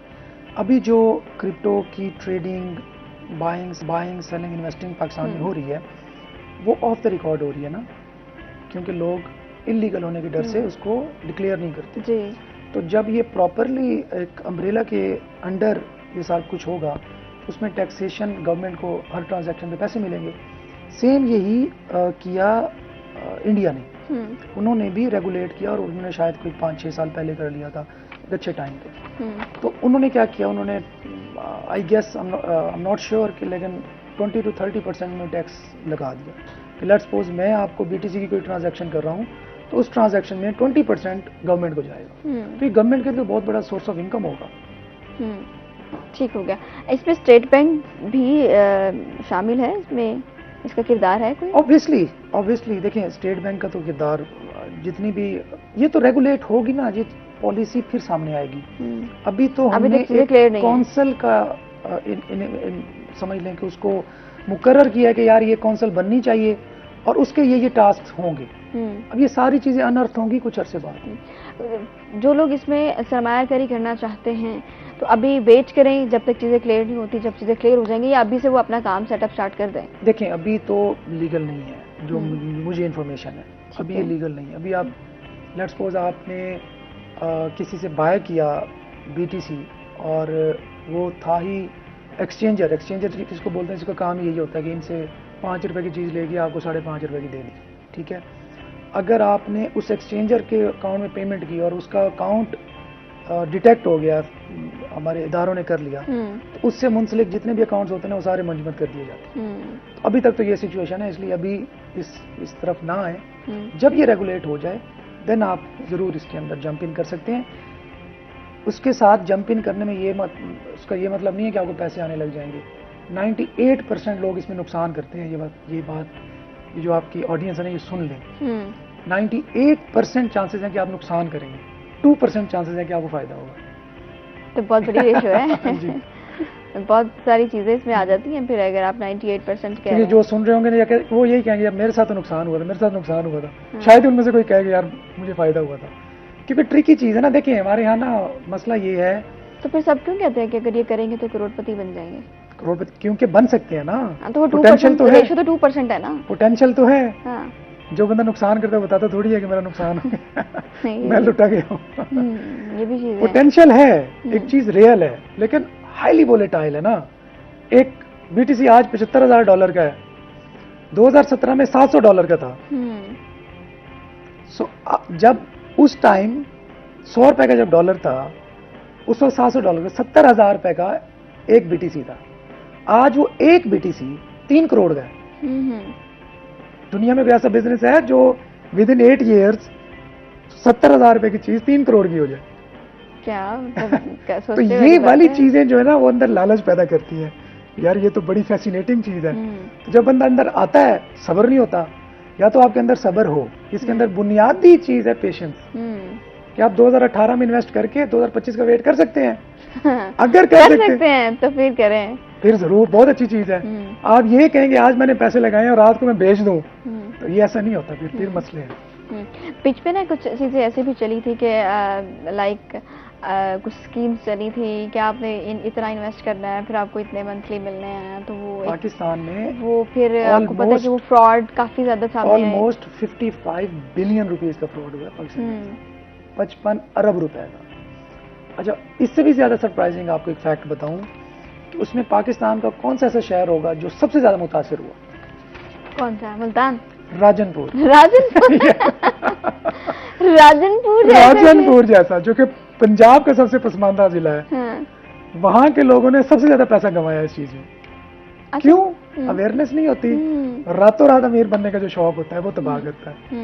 तो उन्होंने भैंसे मंजे अपनी गाय शायद बेच बूझ के ना इन्वेस्ट किया और डूब गए कि वो एंड पे जाके वो सारी पेमेंट भी रिटर्न होगी और मंथली भी मिलेगा आपको। देखिए, ये कौन सी स्कीम्स होती हैं, हमेशा ट्रस्टेड वॉलेट्स के थ्रू ही ये चीजें कर। और पहले डिजिटल लिटरेसी एक टर्म यूज होती है, बड़ी इंपॉर्टेंट होती है। इसमें आपको पता हो क्रिप्टो है क्या, ये वर्क कैसे करती है, ये ऊपर नीचे कैसे जाती है, किन चीजों का मैंने ख्याल रखना है, इंडिकेटर्स क्या होते हैं। ये नहीं कि आपको चाचे गामे ने बता दिया जी मैंने भी 1 लाख लगाया हुआ है, तू भी 2 लाख लगा ले, मुझे 5,000 आ गया पहले महीने का, तुझे भी आ जाएगा। तो शुरू में तो वो देंगे आपको, ट्रस्ट भी तो बिल्ड करना है। अच्छा, इसके लिए जरूरी है ना कि आपको चीजें सीखनी है, कोई प्लेटफॉर्म हो, आप वहां जाएं, आपको चीजें समझ में आए, फिर आप उसका स्टार्टअप लें। कोई कौन से प्लेटफॉर्म है? आपका प्लेटफॉर्म है जहाँ पर लोग सीख सकते हैं? मेरे प्लेटफॉर्म की छोड़ दें, ChatGPT अगर आपके मोबाइल के अंदर है तो सबसे बड़ा प्लेटफॉर्म है, सबसे बड़ा दोस्त भी है, असिस्टेंट भी है, बेली भी है, टीचर भी है, मेंटोर भी है, सब कुछ वो है। झूठ भी नहीं बोलता। झूठ बोल भी देता है समटाइम्स। कभी कभी उसकी आ रही होती, मैं खुद देखती हूं। नहीं, अगर आप चाहते हो कि झूठ बोले तो वो बोल भी देता है। Let's suppose on a lighter note आप कहें जी मैं उससे प्यार करती हूँ जी, ठीक है, और वो कहे नहीं तुम बच जाओ, ये होगा वो होगा, तुमको नहीं मैं करता। वो कहता है चल ठीक है यार तू ठीक है, तो इस तरह क्या देता है वो खैर। तो बहरहाल क्रिप्टो के बारे में ना बेसिक अंडरस्टैंडिंग आपको ChatGPT से ले लेनी चाहिए। और उसके बाद फिर इन्वेस्ट करें, और वो भी मैं इसमें कहता हूं कि वो पैसा इन्वेस्ट करें जो अगर डूब भी जाए तो आपको फर्क ना पड़े। अगर आपके पास 100 रुपए हैं तो 5 रुपए इन्वेस्ट करें, ठीक है। अगर दुख तो 5 रुपए का भी होगा, दुख होगा, लेकिन आपके रोजी रोटी पे, आपके इतना ज्यादा डेली लाइफ पे इम्पैक्ट नहीं पड़ेगा। दुख तो ऑब्वियसली 1 रुपए का भी होगा। इसी तरह अगर आपके करोड़ रुपए की नेटवर्थ है तो 5 लाख रुपए लगाएं। ये नहीं कि करोड़ का करोड़ डाल दिया ताकि मैं सुबह जो है ना 2 करोड़ हुए पड़े होंगे, ऐसा नहीं होता। मतलब बैलेंस में चीजें रखें और इसको इस तरफ लेके जाएं। ठीक हो गया। इसका जो एक आखिरी एक लाइन वो हमने यही निकाली है, क्योंकि हम हैक करने की बात कर रहे थे, लेकिन सर से ही पूछ लेते हैं। वैसे उसके बाद मैं बताती हूँ, आप आखिर में क्या कहना चाहेंगे, मैसेज क्या है आपका? मैसेज ये है कि digital literacy is very important. दुनिया बड़ी तेजी के साथ बदल रही है, बदल चुकी है आई थिंक। अब 2025 के बाद ना आर्टिफिशियल इंटेलिजेंस का इरा स्टार्ट हो रहा है। सन 2000 के बाद आईटी का इरा स्टार्ट हुआ। 2010 के बाद आप देख लें डिजिटल वेब का हम कह लेते हैं, वो इरा स्टार्ट हुआ। 2025 के बाद आर्टिफिशियल इंटेलिजेंस का इरा स्टार्ट हो रहा है। तो अब अगर हम इन चीज़ों से दूर रहेंगे, हम बच के रहेंगे तो खतरनाक है। इन चीज़ों में ब्रेस करें, लर्न करें, बच्चों को इस फील्ड के अंदर डालें। ठीक हो गया। एहतियात इलाज से बेहतर है, जिसका इलाज ना हो तो एहतियाती पीछे ऑप्शन रह जाता है। तो यही एक ही चीज़ है जिसपे हम अपने इस प्रोग्राम को ख़त्म करेंगे। आपसे मुलाकात करेंगे कल कुछ नए मेहमानों के साथ, कुछ नई बातों के साथ। सर आपको बहुत शुक्रिया कि आपने वक्त दिया था। अब तक दीजिए इजाज़त, अल्लाह ने के बाद।